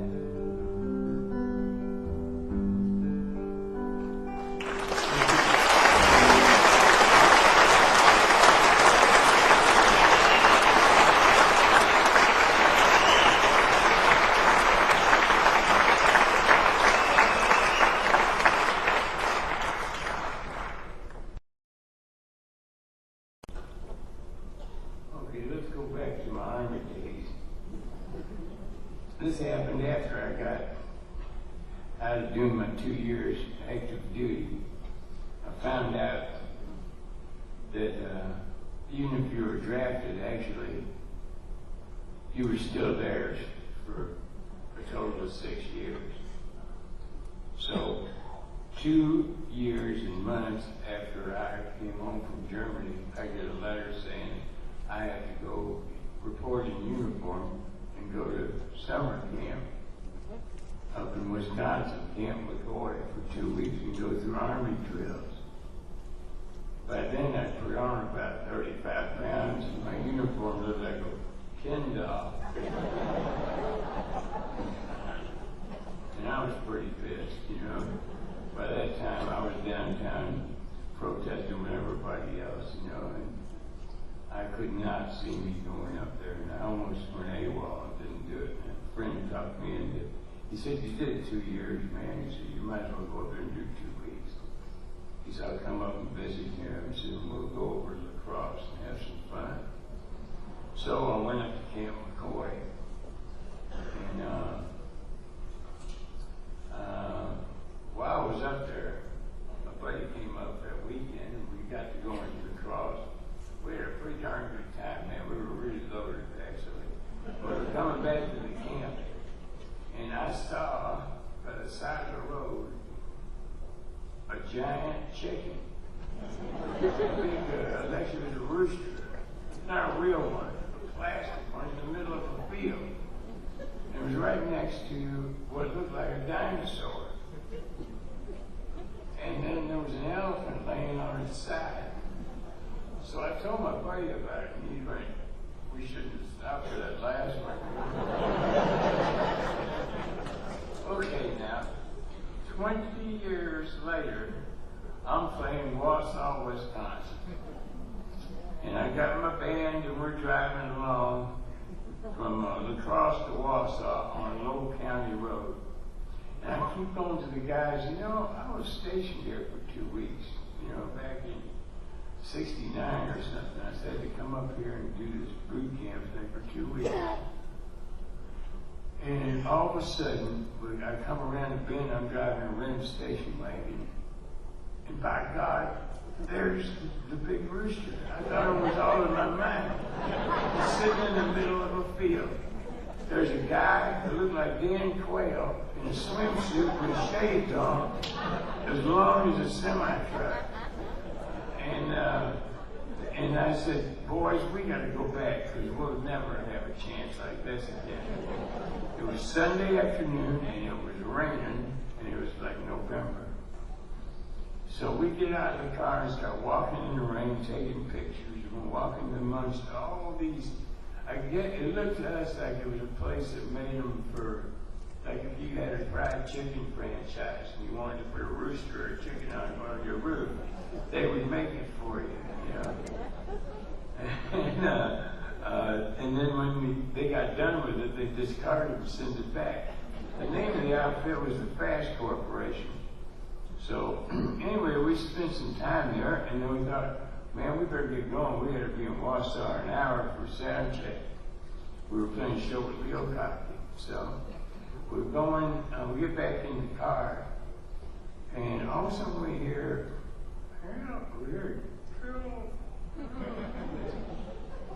well, we didn't even acknowledge it. All of us heard it, but we acted like we didn't. Right? Nobody said to the other guy, did you hear that? So we just, we all did something else. We looked somewhere else. And then we heard it again. Jason here runs over to a giant orange sculpture, right? And he goes, yes? He starts talking to the orange sculpture. Okay, there's 2 teenage girls trapped inside. They had gotten in there, why, I don't know. And put a trap door. It was like a door that's a hatch that you can't open. And evidently you couldn't open from the inside. And they didn't know that. Well, I mean, nobody would come on for days in that field but the curious musicians.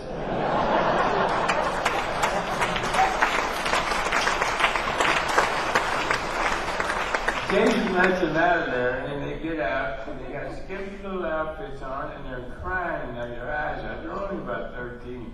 I said, let's get out of here. I said, all we need is the local police coming on and find out a rock band is down here with 2 13-year-olds and they're crying. I said, they're not going to ask no questions. We said, you all right? And they said, yeah, and they just ran off with the rollerblades on. All right, I told the story that night in Warsaw to the audience. I stopped in mid-song and said, I gotta tell somebody this. And he said, you won't believe it, you know? And I don't think we did. Leo Cocky still tells the story to this day. Anyhow, what I'm getting around to is, when I first wrote this song, Down with Lydia, I wrote it up with Camp McCoy. And I got the idea while I was up there. I've been thinking about it for a while. But I used to introduce my really sad songs when I was first playing. I'd always introduce them with a humorous story. I just thought, I can't just stand up there and sing sad song after sad song and take people way down all the time, you know.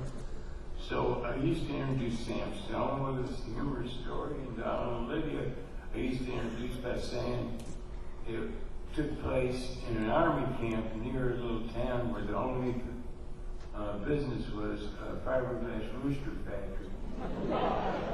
And the people, like some of them worked in the wing section, some in the leg section.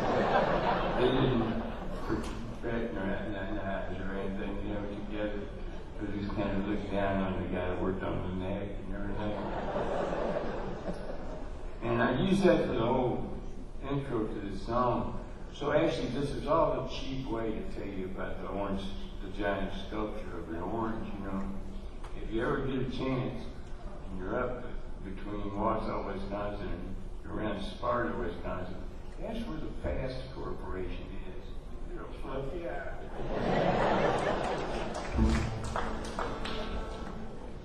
Oh, yeah. 2 years after that, we go back to Wausau to play again, and we got some time off. So we stop in, and there's a woman working there, and she's working on Paul Bunyan in the barn, right? So she says, what are you guys doing here? And we said, well, we're a band, and we explained to her the story I just told you. She said, you're the guys. We thought, holy cow. She said, you were in the newspaper. I said, we were? And she says, yeah. And she tells us what town you go to, where the county newspaper had us in the headline. And we got there, and a little old lady went in the archives and ran it off for us. And the headline is, Aging rock musician saves 2 teenage girls from a giant orange sculpture.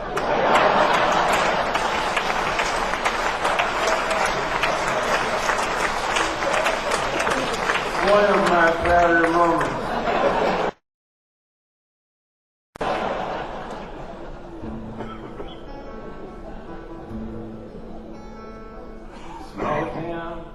bright lights, Saturday night. Pinballs and pool halls are flashing their lights. Making change behind the counter in a penny arcade. Sat the fat girl daughter of Virginia and Ray. Lydia. Lydia hid her thoughts like a cat behind her small eyes, sunk deep in her fat. She read a romance magazine up in her room and felt just like Sunday on Saturday afternoon. But dreaming just comes natural, like the first breath from a baby, like sunshine feeding daisies, like the love hidden deep in your heart.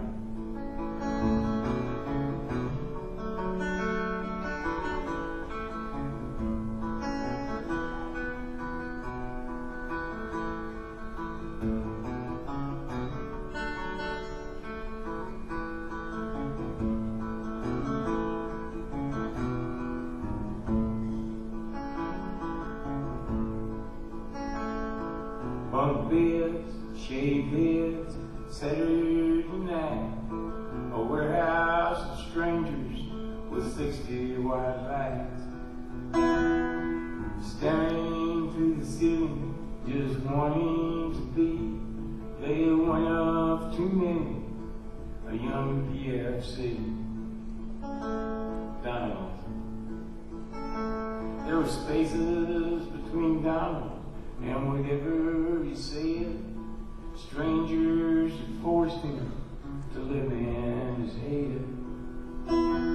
He'd envisioned the details of romantic scenes after midnight in the stillness of the barracks latrine. The dreaming just comes natural, like the first breath from a baby, like sunshine feeding daisies, like the love hidden deep in your heart.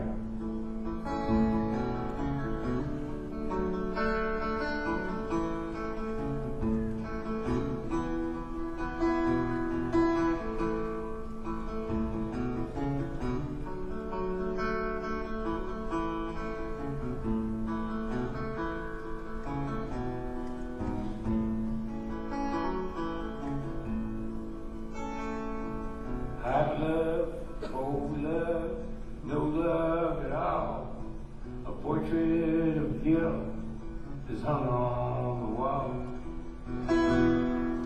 Nothing is wrong and nothing is right.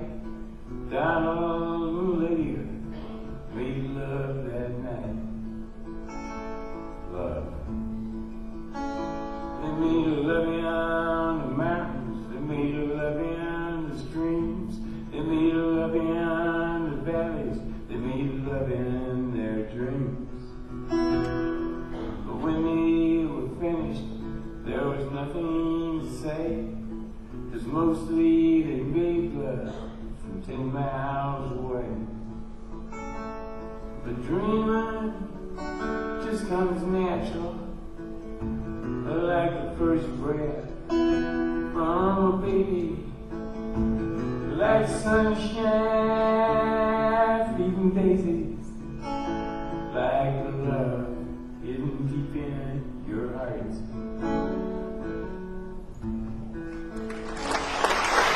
Thank you.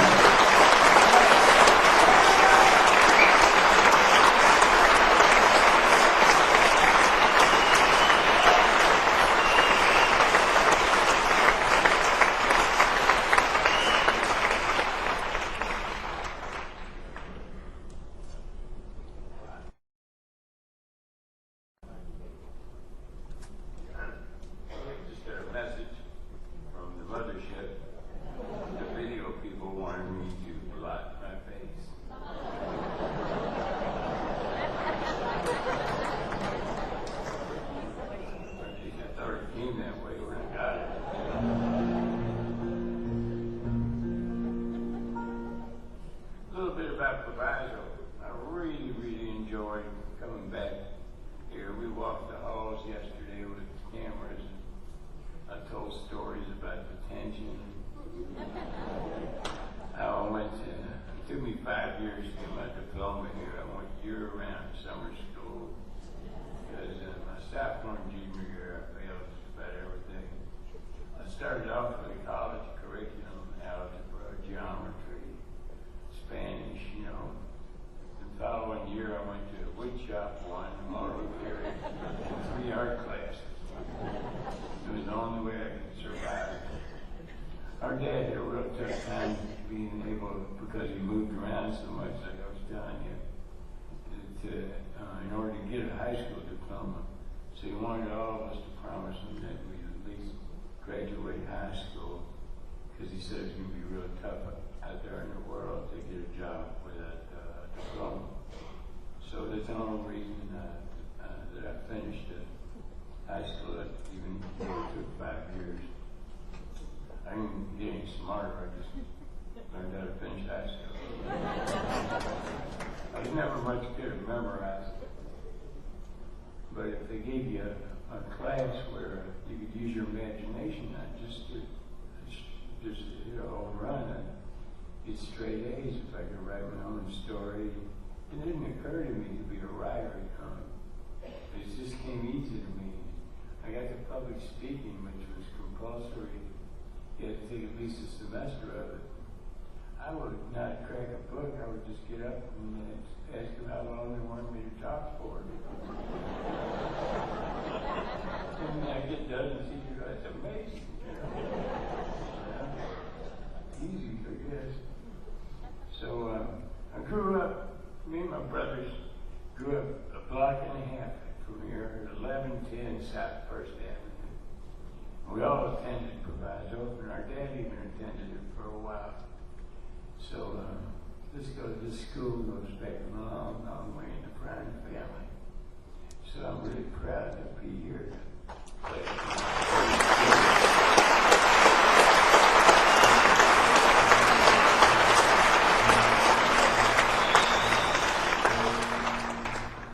I mentioned detention. I did a lot of it. We had a dean of students that the rumor was that he had a metal plate in his head from the Korean War. So I got sent down there so often I started carrying a magnet in my pocket to get him to change his mind. It's okay, they didn't laugh back then.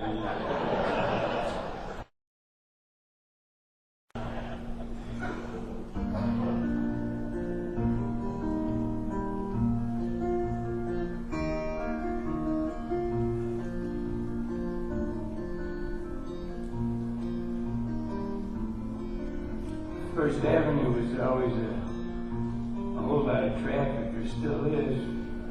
But even back then, there was even more traffic because we didn't have the Kennedy or the Eisenhower. So we got a lot of truck traffic that didn't want to go through downtown. And they'd go from south to north or north to south on First Avenue because it was a 4-lane road. I was a big Roy Rogers fan. I believe Roy Rogers came on at 6:30 on Thursday night. And there was a white spot in the road in front of our house at 11:10. And the same truck would pull up every week. So I thought he was bringing me Roy Rogers and Dale Evans. The truck would pull up and I'd go get my guns, sit down in front of the TV, and voila, there was Roy Rogers. I used to fall asleep at night listening to the traffic sometimes.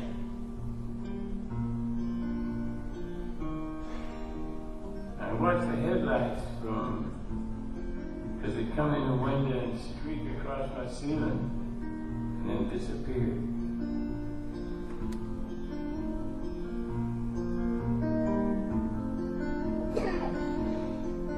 Well, it got so hot last night, I swear, couldn't hardly breathe. A heat of lightning burned the sky like alcohol.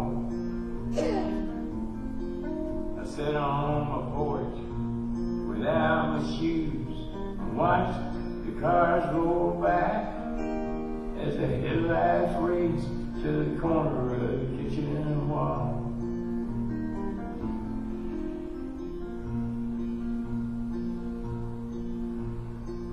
Good job.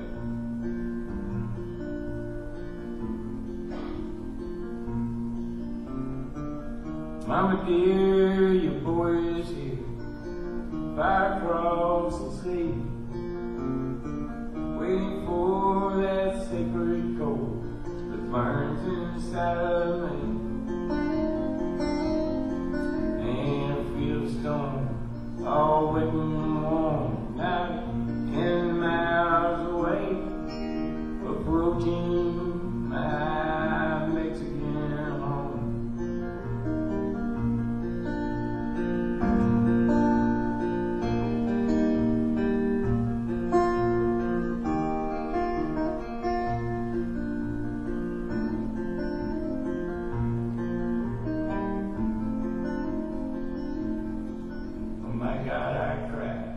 So hot inside, you could die in the living room. Take the fan from the window, prop the door back with a broom. Oh, well, the cuckoo fly just died shot. The windows feel no pain, and the air's as still as a throttle on a funeral train. Mama dear, your boy is here, fire across the sea, waiting for that sacred coal that burns inside of me. And feel a storm, all wet and warm, not 10 miles away, approaching my Mexican home.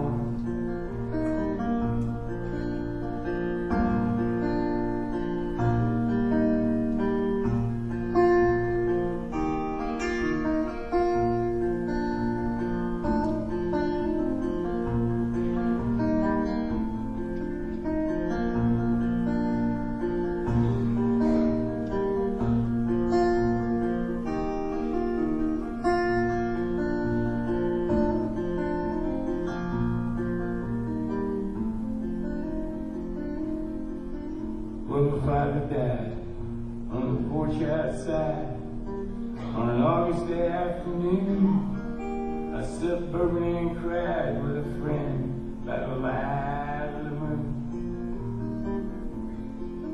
So it's here, step right up.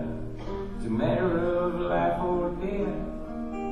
The sun's going down and the moon is just holding his breath. Mama dear, your boy is here, fire across the sea, waiting for that sacred coal that burns inside of me. And feel the storm, all wet and warm, not 10 miles away, approaching my Mexican home. Approaching my Mexican home. Approaching my Mexican home.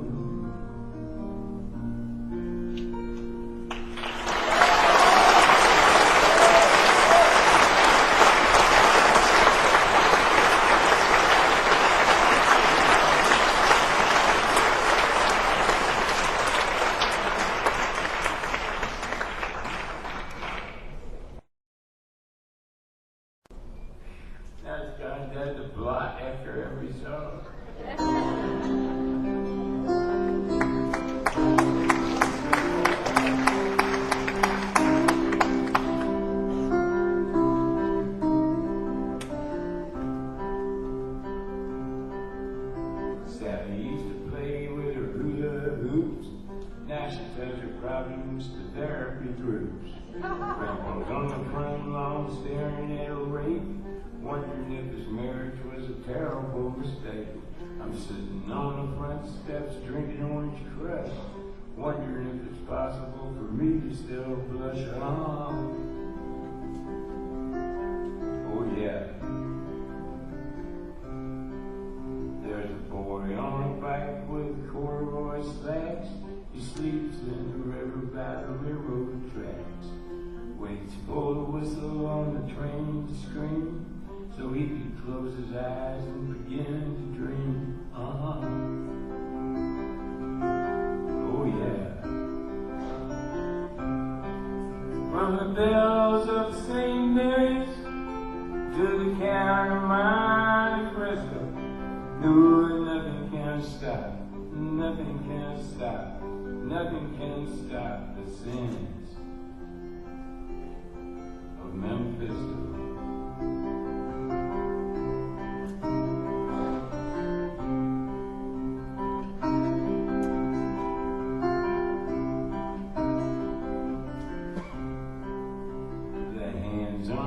Spun slowly around with his mind on a bus that goes all over town, looking at the babies in the factories, listening to the music of Mr. Squeeze, as if by magical remote control found a piece of a puzzle that he missed in his soul. Oh yeah. From the bells of St. Mary's to the count of Monte Cristo, no, nothing can stop, nothing can stop, nothing can stop the sins of Memphisto.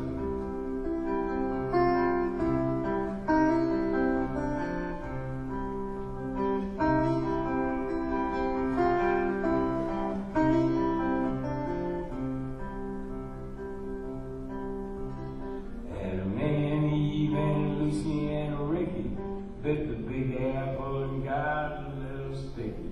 Esmeralda and the hunchback of Notre Dame, they humped each other like they had no shame. They paused as they posed for a Polaroid photo.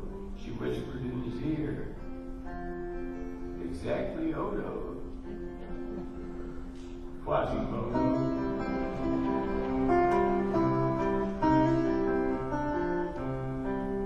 From the bells of St. Mary's to the count of Monte Cristo, no, nothing can stop, nothing can stop, nothing can stop the sins of Memphisto.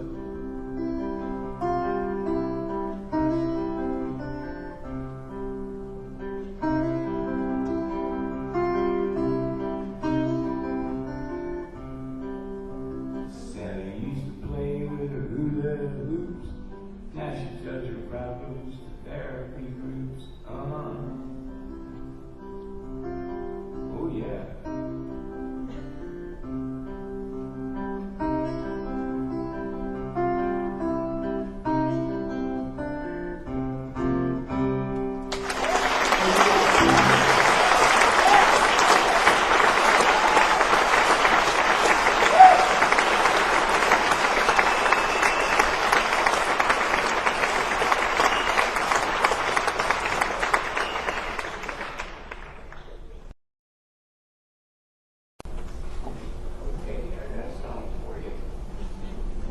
This is the first two songs I ever wrote. I was 14 years old.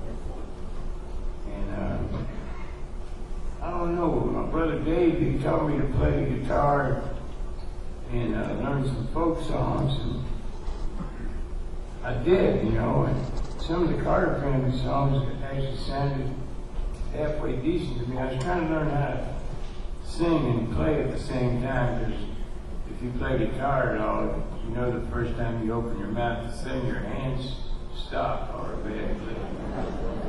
And then you sing, and when you're done singing, you can start beating on the guitar again. So it's kind of a tough one to get over, you know. But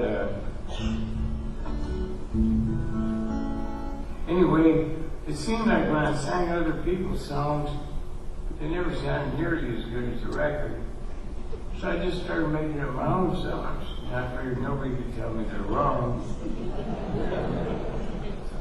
And the girl I was dating, this little girl from Maywood Park, Aunt Carol Mendelacino. We ended up going steady in high school off and on, and later on she became my first wife. Her dad was a custodian at the newly opened Proviso West out in Hillside. Dominic Mendelacino, a great guy. They called him Poppy.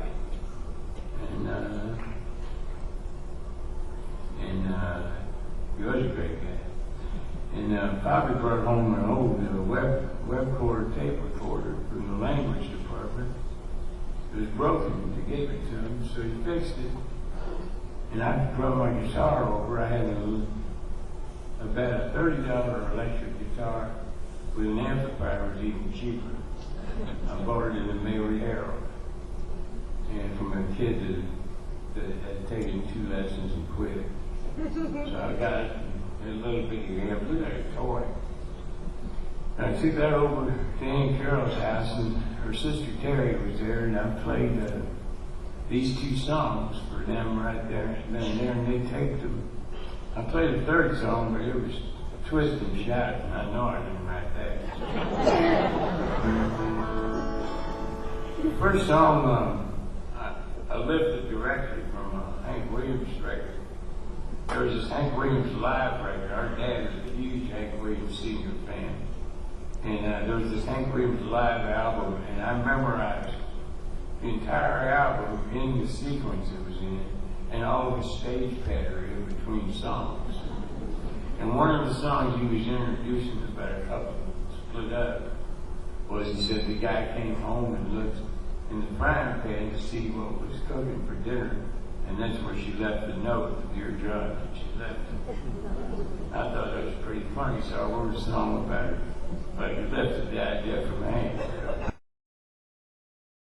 I come home from work this evening, there was a note in the frying pan.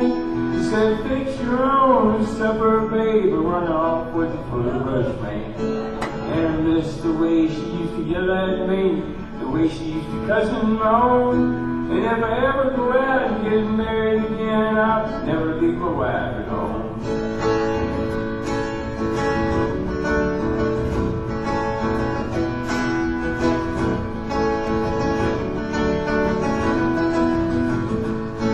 I sat down at the table, I screamed and I hollered and cried.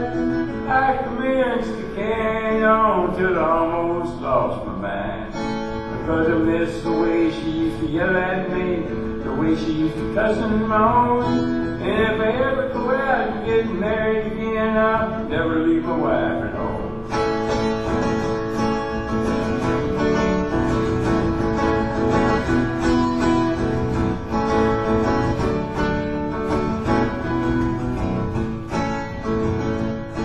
If I ever see another salesman come knocking at my door, I'm gonna pick up a rock and hit him on the head, knock him down on the floor. Because I miss the way she used to yell at me, the way she used to cuss and moan. And if I ever go out and get married again, I'll never leave my wife at home. If I ever go out and get married again, I'll never leave my wife at home.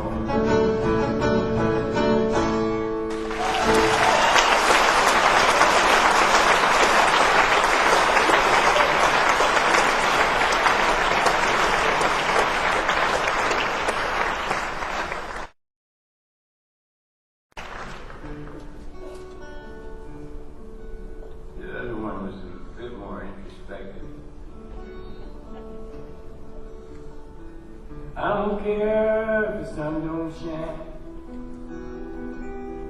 better old people will wonder. I don't mind if it ever quits raining, except for Kids are afraid of the thunder, say sour grapes. You can laugh and stare, say sour grapes. But I don't care. I couldn't care less if I didn't have a friend. Said people would say I was crazy. I wouldn't work 'cause I don't need money. Said the same folks that say I was lazy say sour grapes. You can laugh and stare, say sour grapes. But I don't care.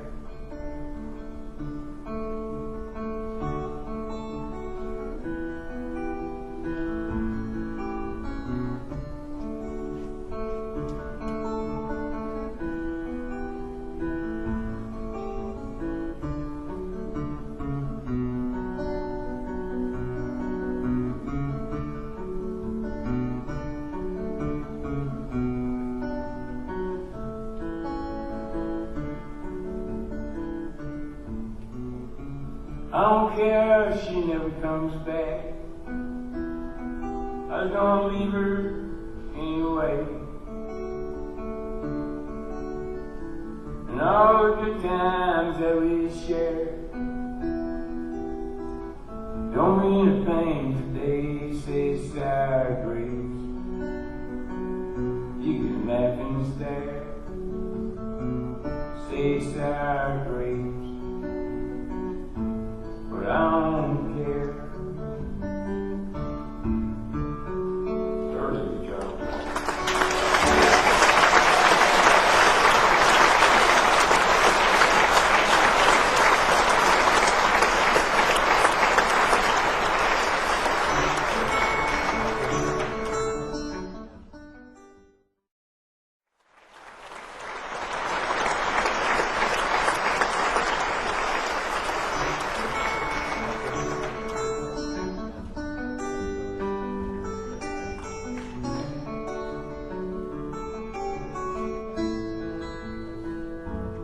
My face needs lighting.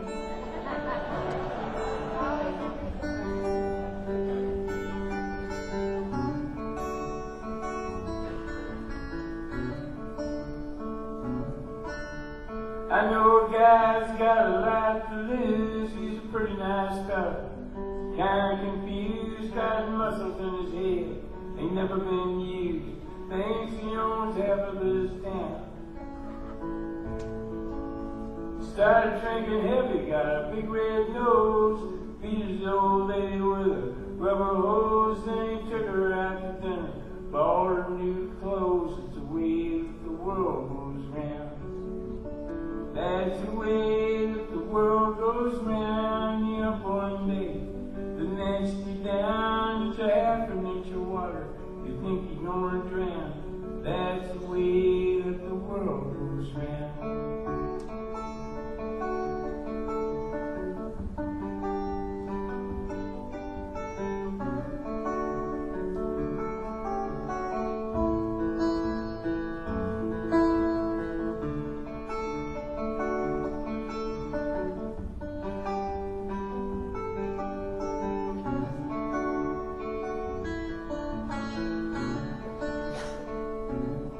I was sitting in a bathtub, counting my toes when the radiator broke. The water all froze, I got stuck in the ice without my clothes, naked as the eyes of a clown. I was crying ice cubes, hoping I'd croak when the sun come through the window. The ice all broke, I stood up and laughed, thought it was a joke. It's the way that the world goes round. That's the way that the world goes round. You up one day, the next you down. It's a half an inch of water. You think you're gonna drown. That's the way that the world goes round.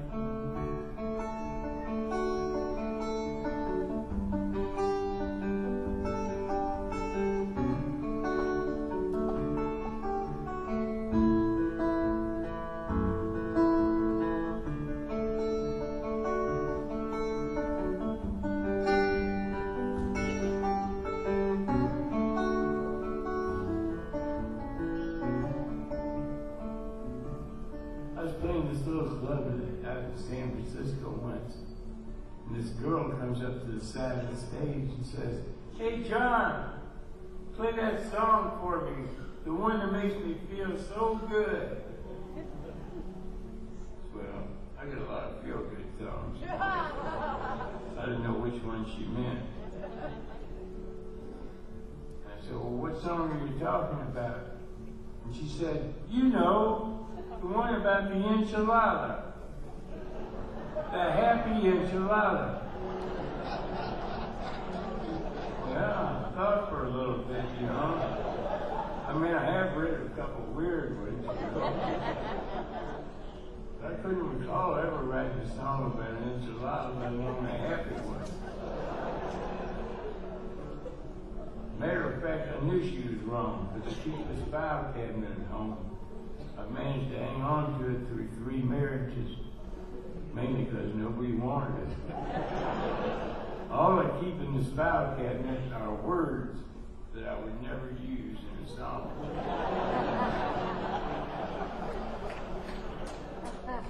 Enchilada is one of them. So I looked her directly in the eye, and I said, "You know, there's the distinct possibility that you might have me confused with some other singer-songwriter. You know, maybe somebody like Jimmy Buffett or something. You write songs about food?" Sorry, Jerry. She said, "No, John, it's your song. I wish you'd sing it for me." I said, "Well, tell me how it goes." And she says, "It's a happy enchilada, and you think you're going to drown. That's the way that the world goes round. Yeah, one day, the next week down, it's a happy enchilada. You think you're going to drown. That's the way that the world goes round. That's the way that the world goes round. That's the way that the world goes around."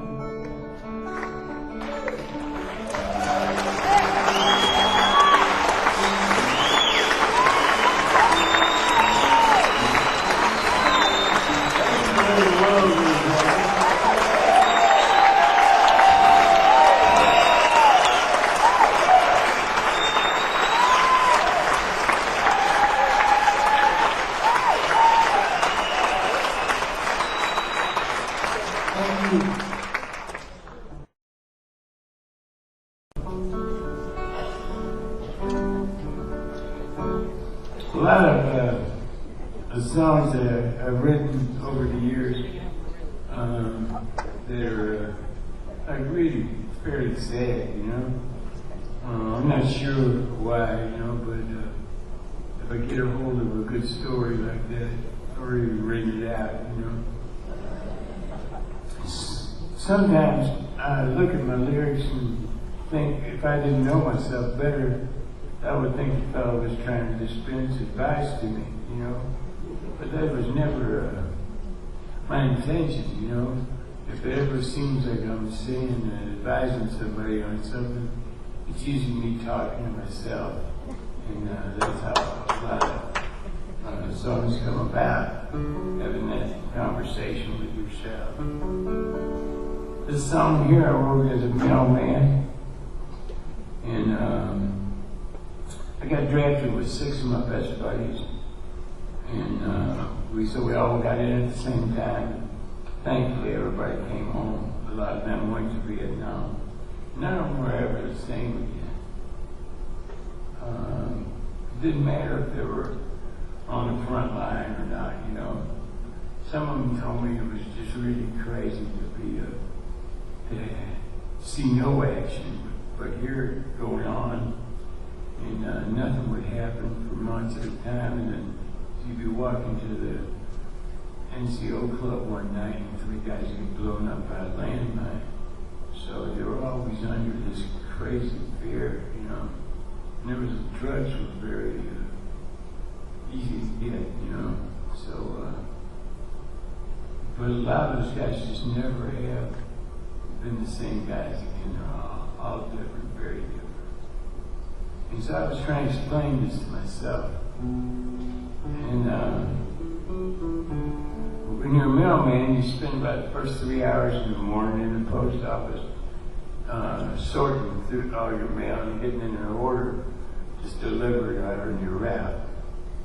And the fellow that cased mail next to me had a radio up on top of his shelf where he threw the mail, where he sorted it. And this radio had a long ass cord on it, an extension cord. And a lot of people had tripped on it throughout the years and busted the radio and had a bunch of electricity tape on it. And anyway, it sat up there and we all liked music, so we all used to listen to it. And I got out on the mail route one day and it just kept going through my mind, that whole thing about busted radios, broken radios. And I almost get, if I get a hold of something I like it, I'm almost getting into a trance.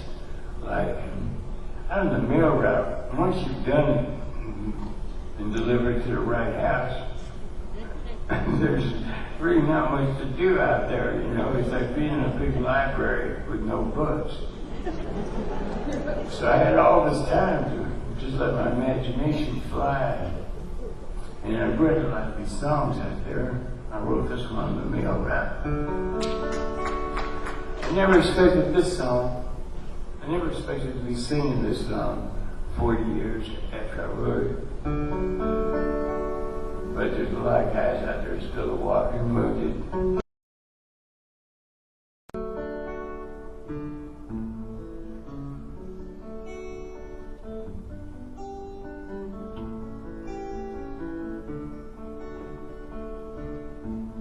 Sam Stone came home to his wife and family after serving in the conflict overseas.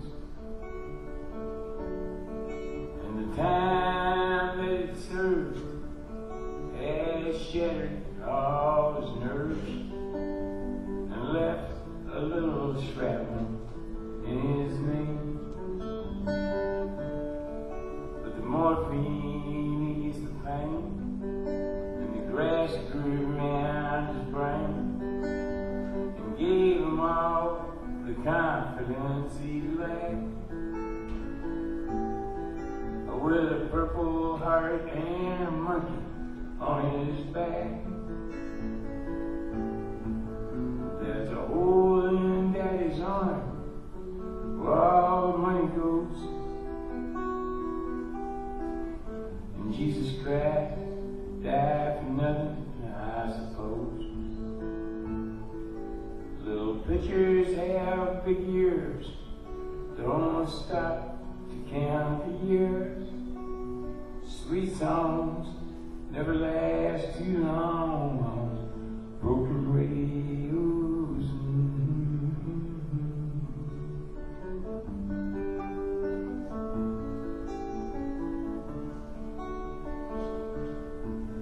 Sam Stone's welcome home didn't last too long.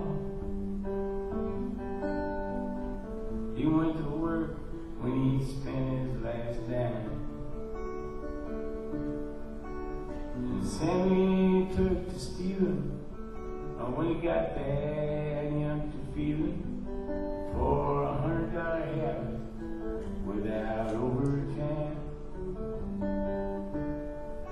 And the gold rolled through his veins like 1,000 railroad trains, and eased his mind in the hours that he chose. While the kids ran around wearing other people's clothes. There's a hole in Daddy's arm where all the money goes. And Jesus Christ died for nothing, I suppose. Little pictures have big ears, don't stop to count the years. Sweet songs never last too long on broken radios.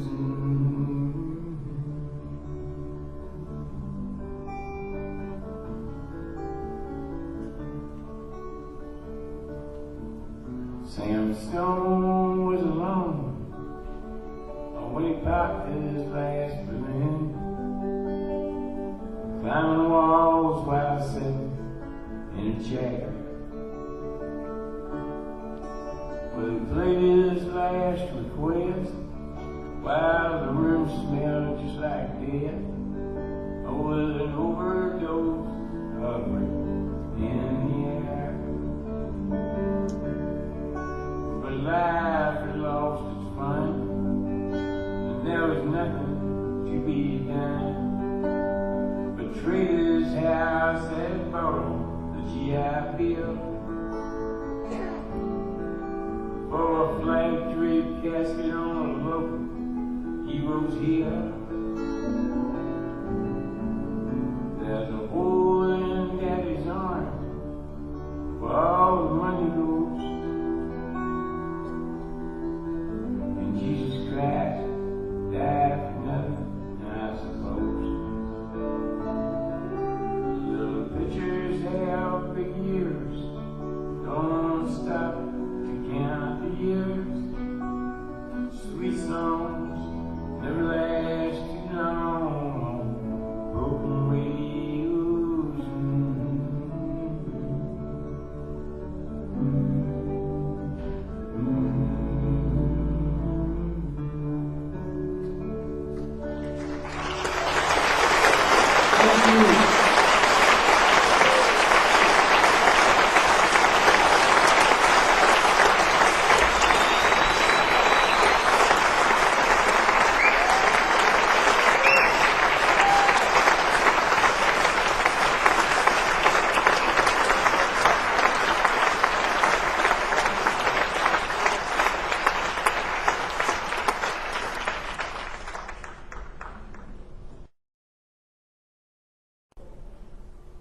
One night I walked into our kitchen down here at 1110 South First Avenue, and my brother Dave, right there, was sitting on a chair playing the guitar for our dad. And I knew David has been messing around with the instruments and stuff, but never really sat down and heard him play. And it just like floored me, you know. I thought my brother can actually play the guitar. So Dave kind of saw it and caught my interest. And he said, I'll show you how if you want to learn, you know, but you got to pay attention. Because I was pretty bad at paying attention to anything. That was my problem in school. And Dave showed me a couple of chords and gave me a Carter family record, and Elizabeth Cotton record, and a Mississippi John Hurt record, and I started writing songs. So thanks, Dave.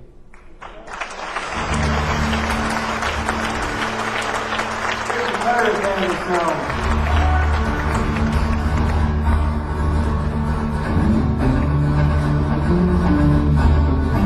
We live on Bear Street,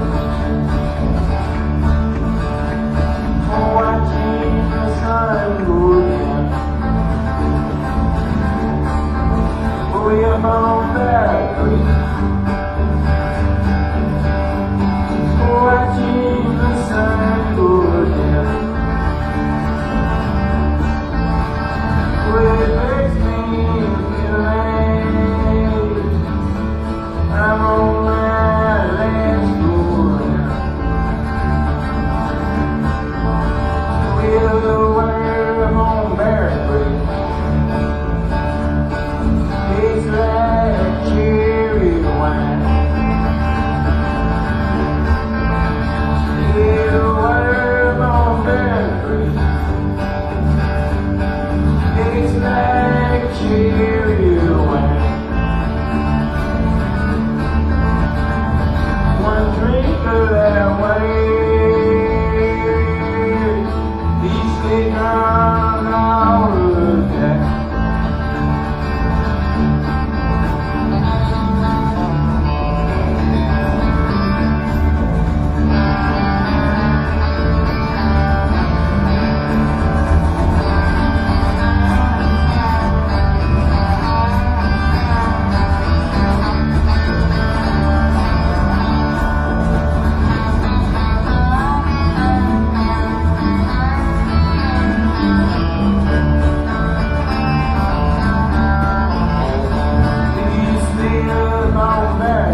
Yeah, I used to live way up on their creek. Oh, watching the sun go down way up on their creek. Oh, watching the sun go down. It makes me feel like I'm on my last go round. Woo!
If you wish upon a falling star and figure out exactly who you are, that's alright by me, girl.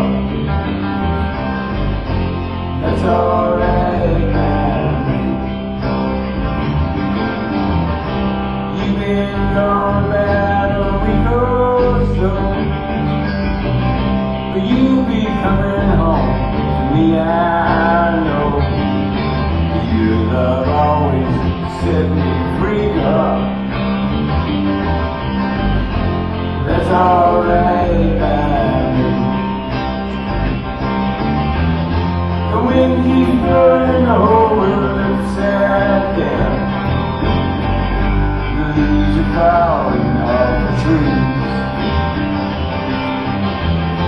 The birds are flying the wrong way around. Till you come back to me.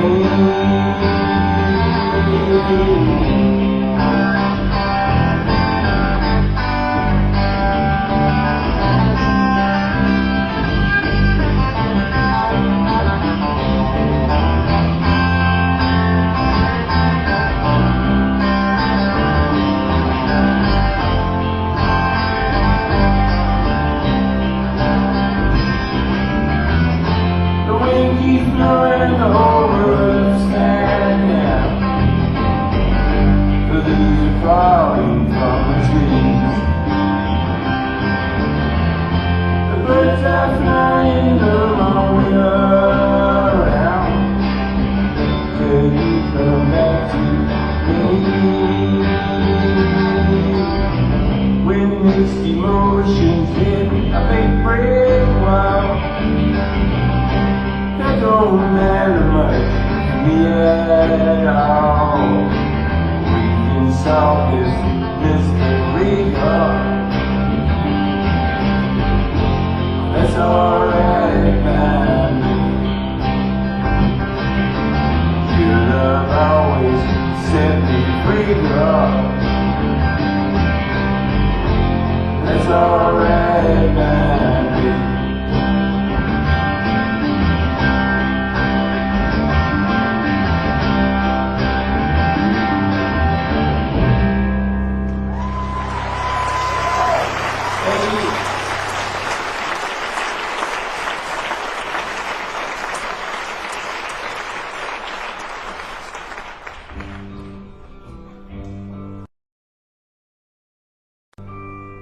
This is a song I wrote for my wife.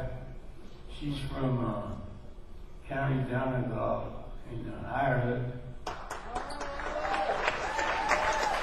Which is a magic little place to be from. And we got a little place in Galway. We go there a couple of times a year. And she's at home taking care of the children while I'm out having fun jumping around the stage. Thanks, Pete.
Where did we ever be?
like Lucky LaRue.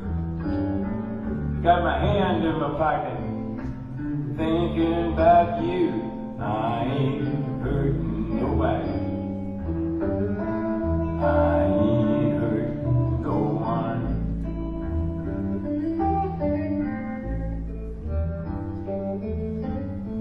There's 300 men in the state of Tennessee. They're all waiting to die. They won't never be free. I ain't hurting nobody.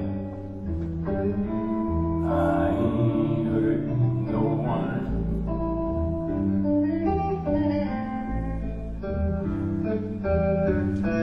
$6,700,033 lights on.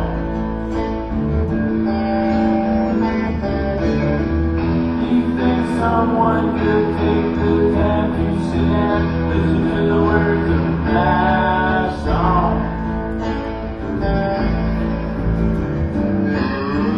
At the beach in Indiana, I was 9 years old.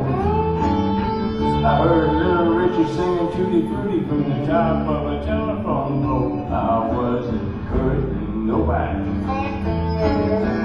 I wasn't hurting no one.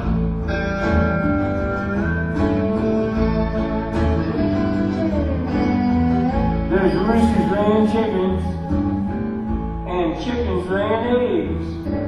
Farm machinery's eating people's arms and legs. I ain't hurting nobody. I ain't hurting no one.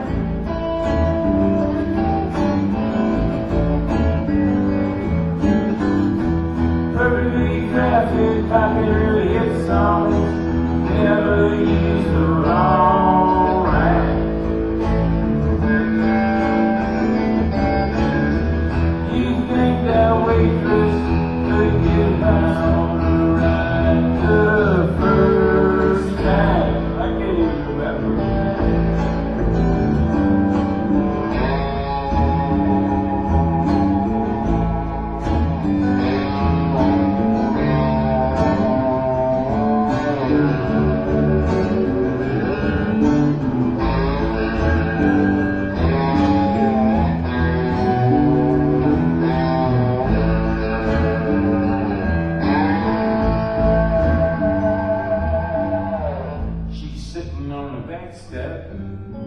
Just shucking that corn. That gal's been grinning since the day she was born. She ain't hurting nobody. She ain't hurting no one.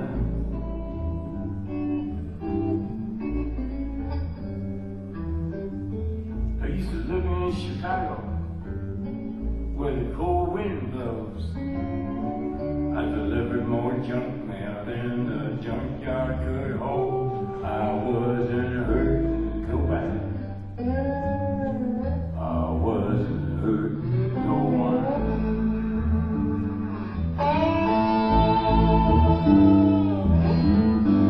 You can fool some of the people part of the town in a rock and roll song.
Thank you. Let me block.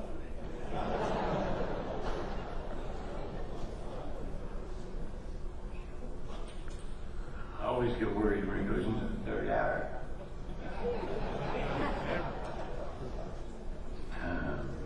Well, now, some of these songs I'm just guessing why I wrote them. You know, there's different things that could have made you write a song like this next would, but my brother Dave is sitting there with his wife Pat. They just celebrated 52 years married.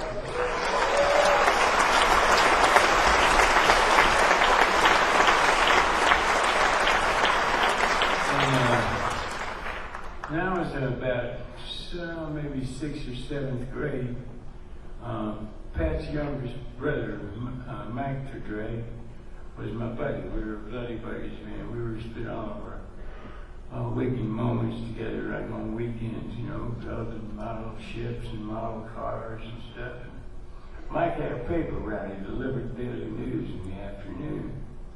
And he asked me to help him on his route, and then he'd give me half of his money, you know. So we wanted to be together talking about everything anyway, so I got my bike and put a bunch of papers in there, and we ride along together and do both sides of the street. We get over here to 3rd Avenue behind Emerson Schools, where we both had gone to elementary.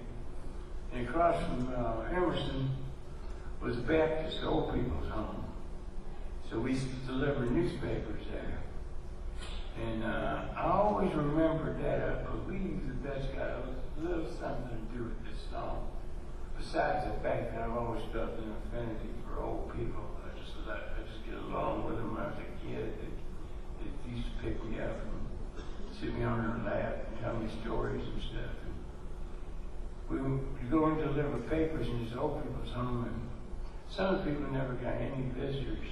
So they would kind of pretend that we were like their grandchildren or nephews, you know, that had come to visit them. And that always kind of stuck with me.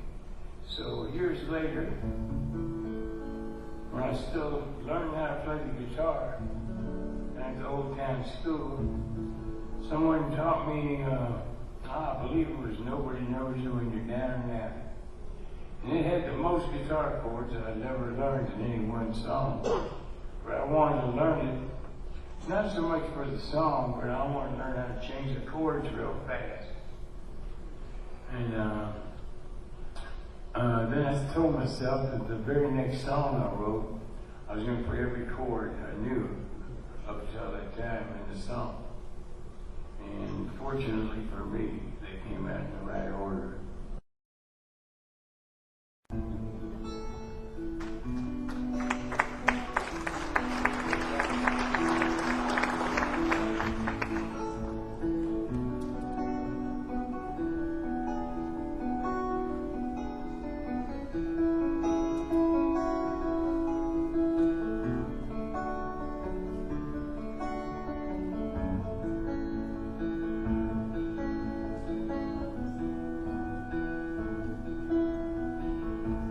We had an apartment in the city,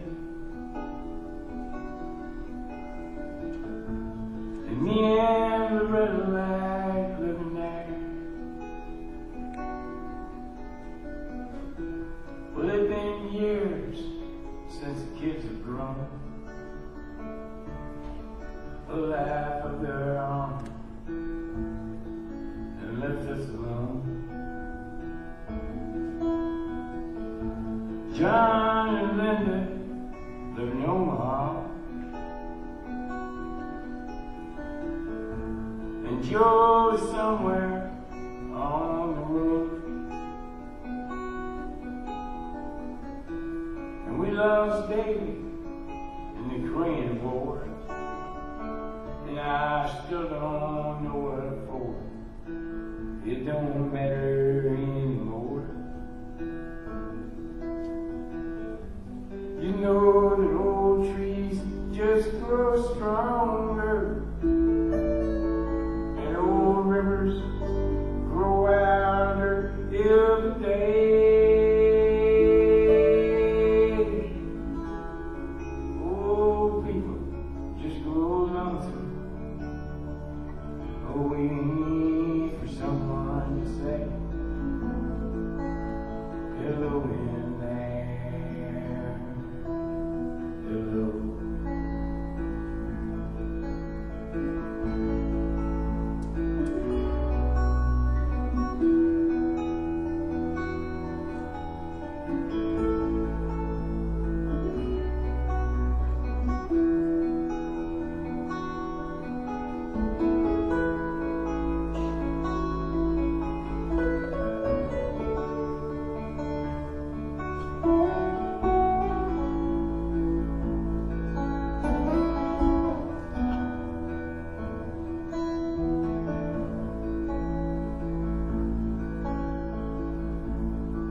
back door screen.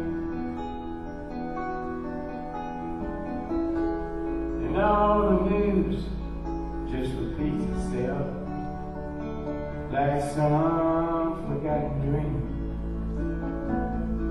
that we both sing. Someday I'm going to call Bruised. We'll work together at the factory. But what can I say if he asks what's new?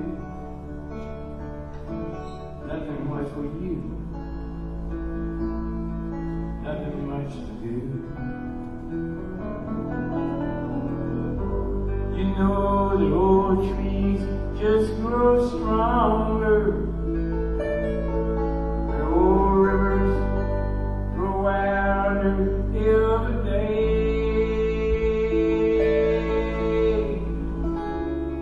Old people just grow lonesome, waiting for someone to say hello in there. Hello.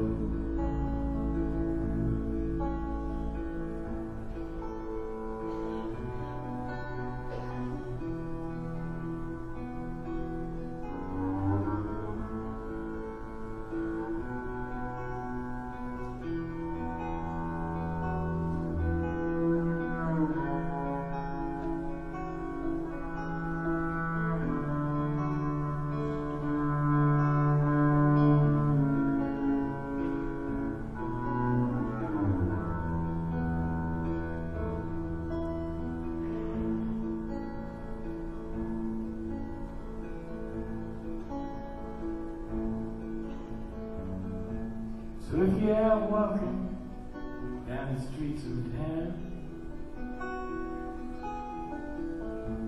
and spot some hollow ancient eyes, oh please don't just passing by and stare as if you didn't care. Say hello in there.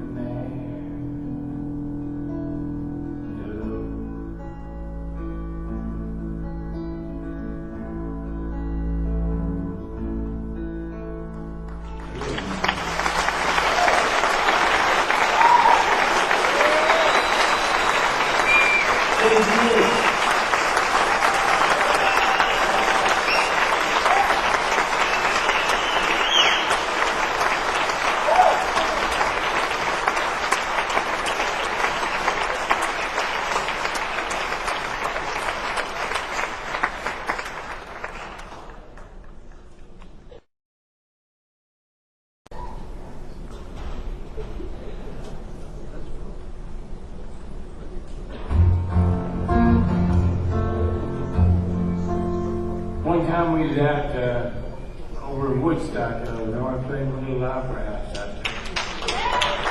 It's a real pretty little place, you know. If you ain't been there, you should go. It's a good town to go. That's where they shut Groundhog Day. And we'd go over there and spend 2 or 3 days at a time playing that small opera house.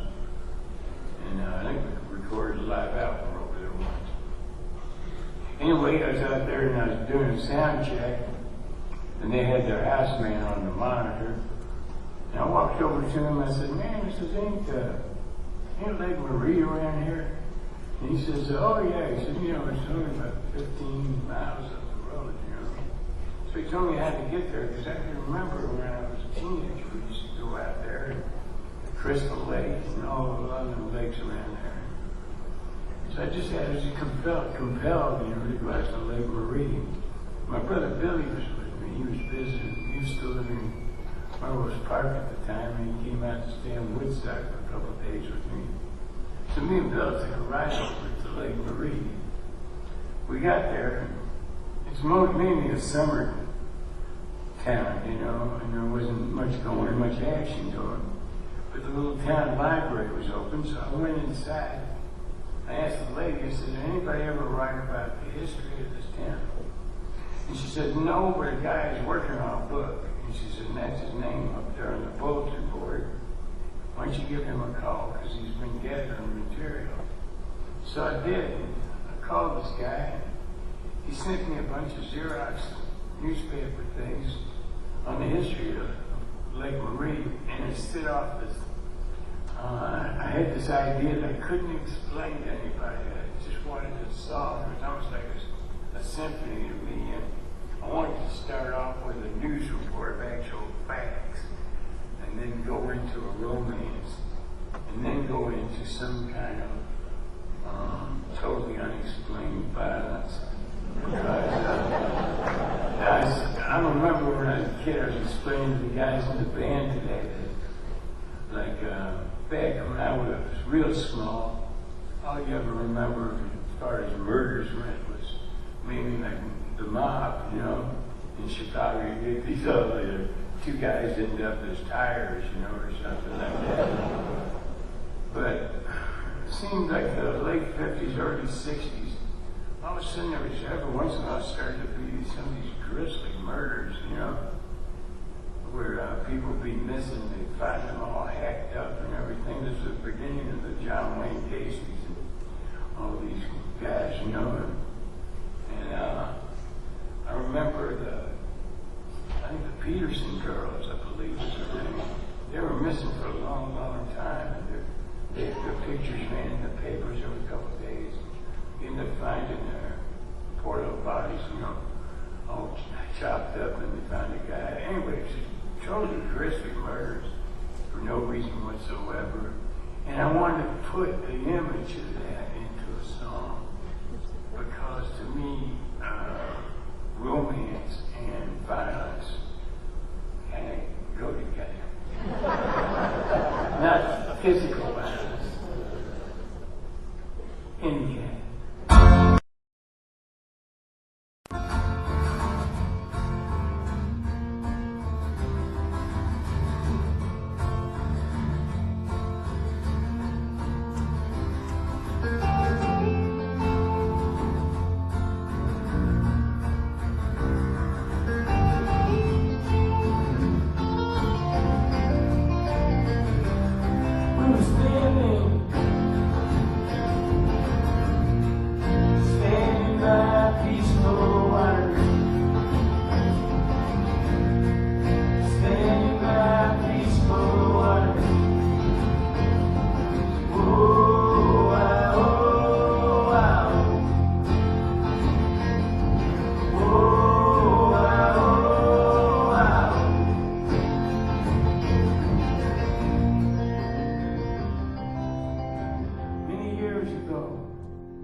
White babies. One of them was named Elizabeth, and she was the fairer of the two. While the smaller and more fragile one was named Marie.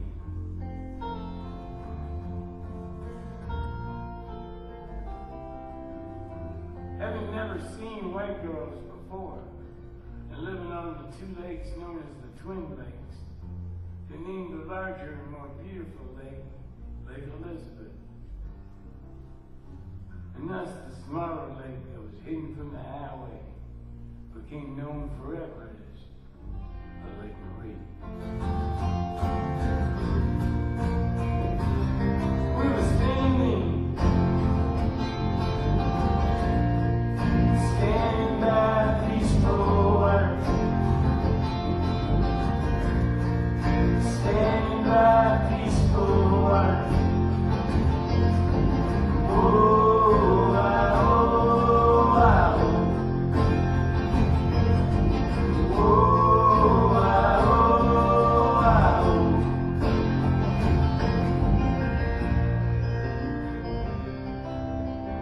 Many years later, I found myself talking to this girl who was standing there with her back turned to Lake Marie. The wind was blowing, especially through her hair. There was 4 Italian sausages cooking on the outdoor grill. Man, oh man, they were just sizzling.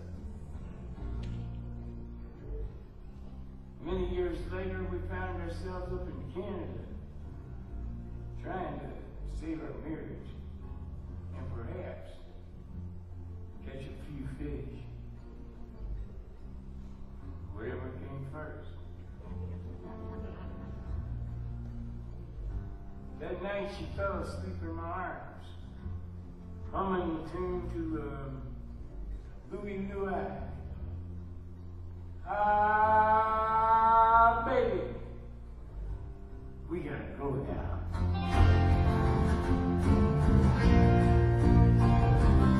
We were standing by peaceful waters,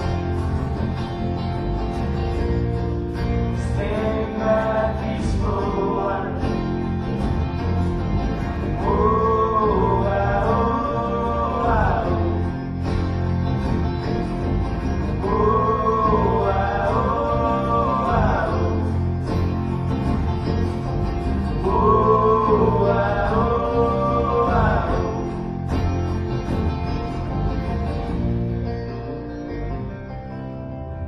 The dogs were barking as the cars were parking. The lone sharks were sharking and the knives were narking. Practically everyone was there. In the parking lot by the forest preserve, the police had found 2 bodies in the woods. Naked bodies. And their faces had been horribly disfigured by some kind of sharp object. Saw it on the news, in a black and white video. You know what blood looks like in black and white, don't you? It's red glass, shadows. That's what it looks like. All the love that we shared, between her and me, that is. Man, it was slammed up against the banks of old Lake Marie. Marie, we were standing by peaceful waters, standing by peaceful waters. Oh, ah, oh, ah, oh, ah, oh, ah, oh.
cakes on the face.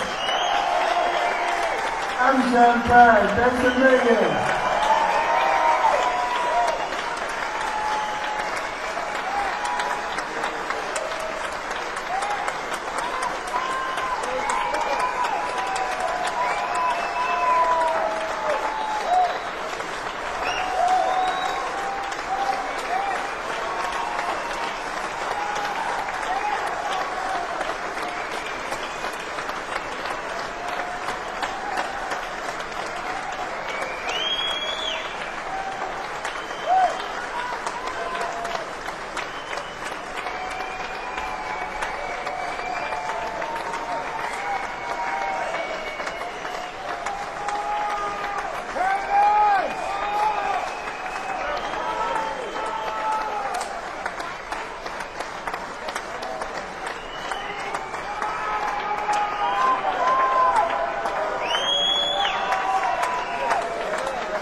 Thank you very much for our surprise finale. We have, for the first time in recorded history, we have the 4 Prine brothers going to sing Daddy Won't You Take Me Back. Ladies and gentlemen, my brothers, Big Prine. Come on out, Big Bill. Douglas Prine. And here's Dave with his fiddle. This is my brother Dave Prine with his fiddle.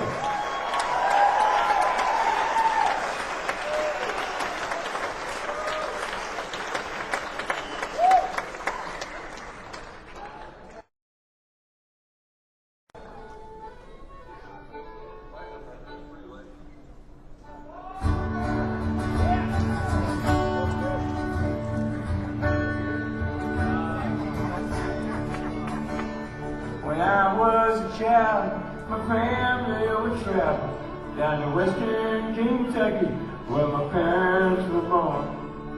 And there's a backwards old town that's often remembered so many times, but then my memories are warm.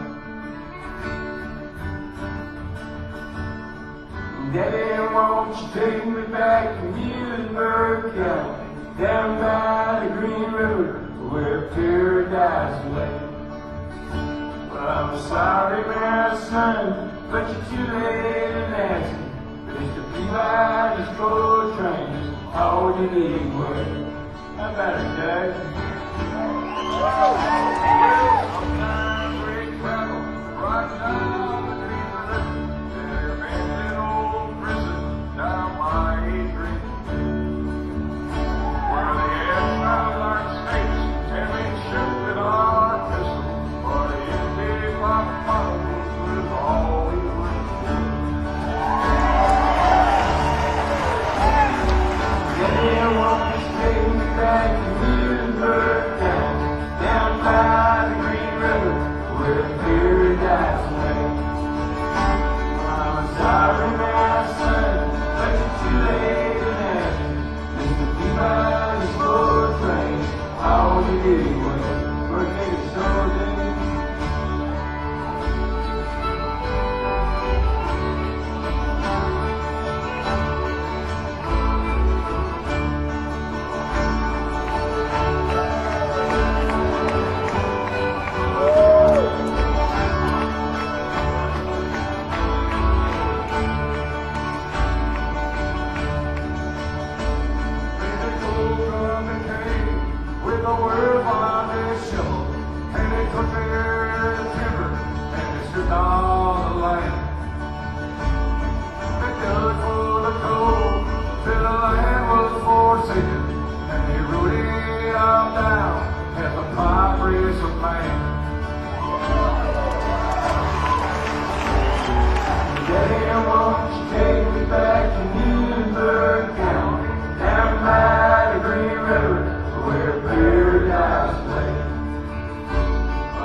Hollywood. How about it, Jason?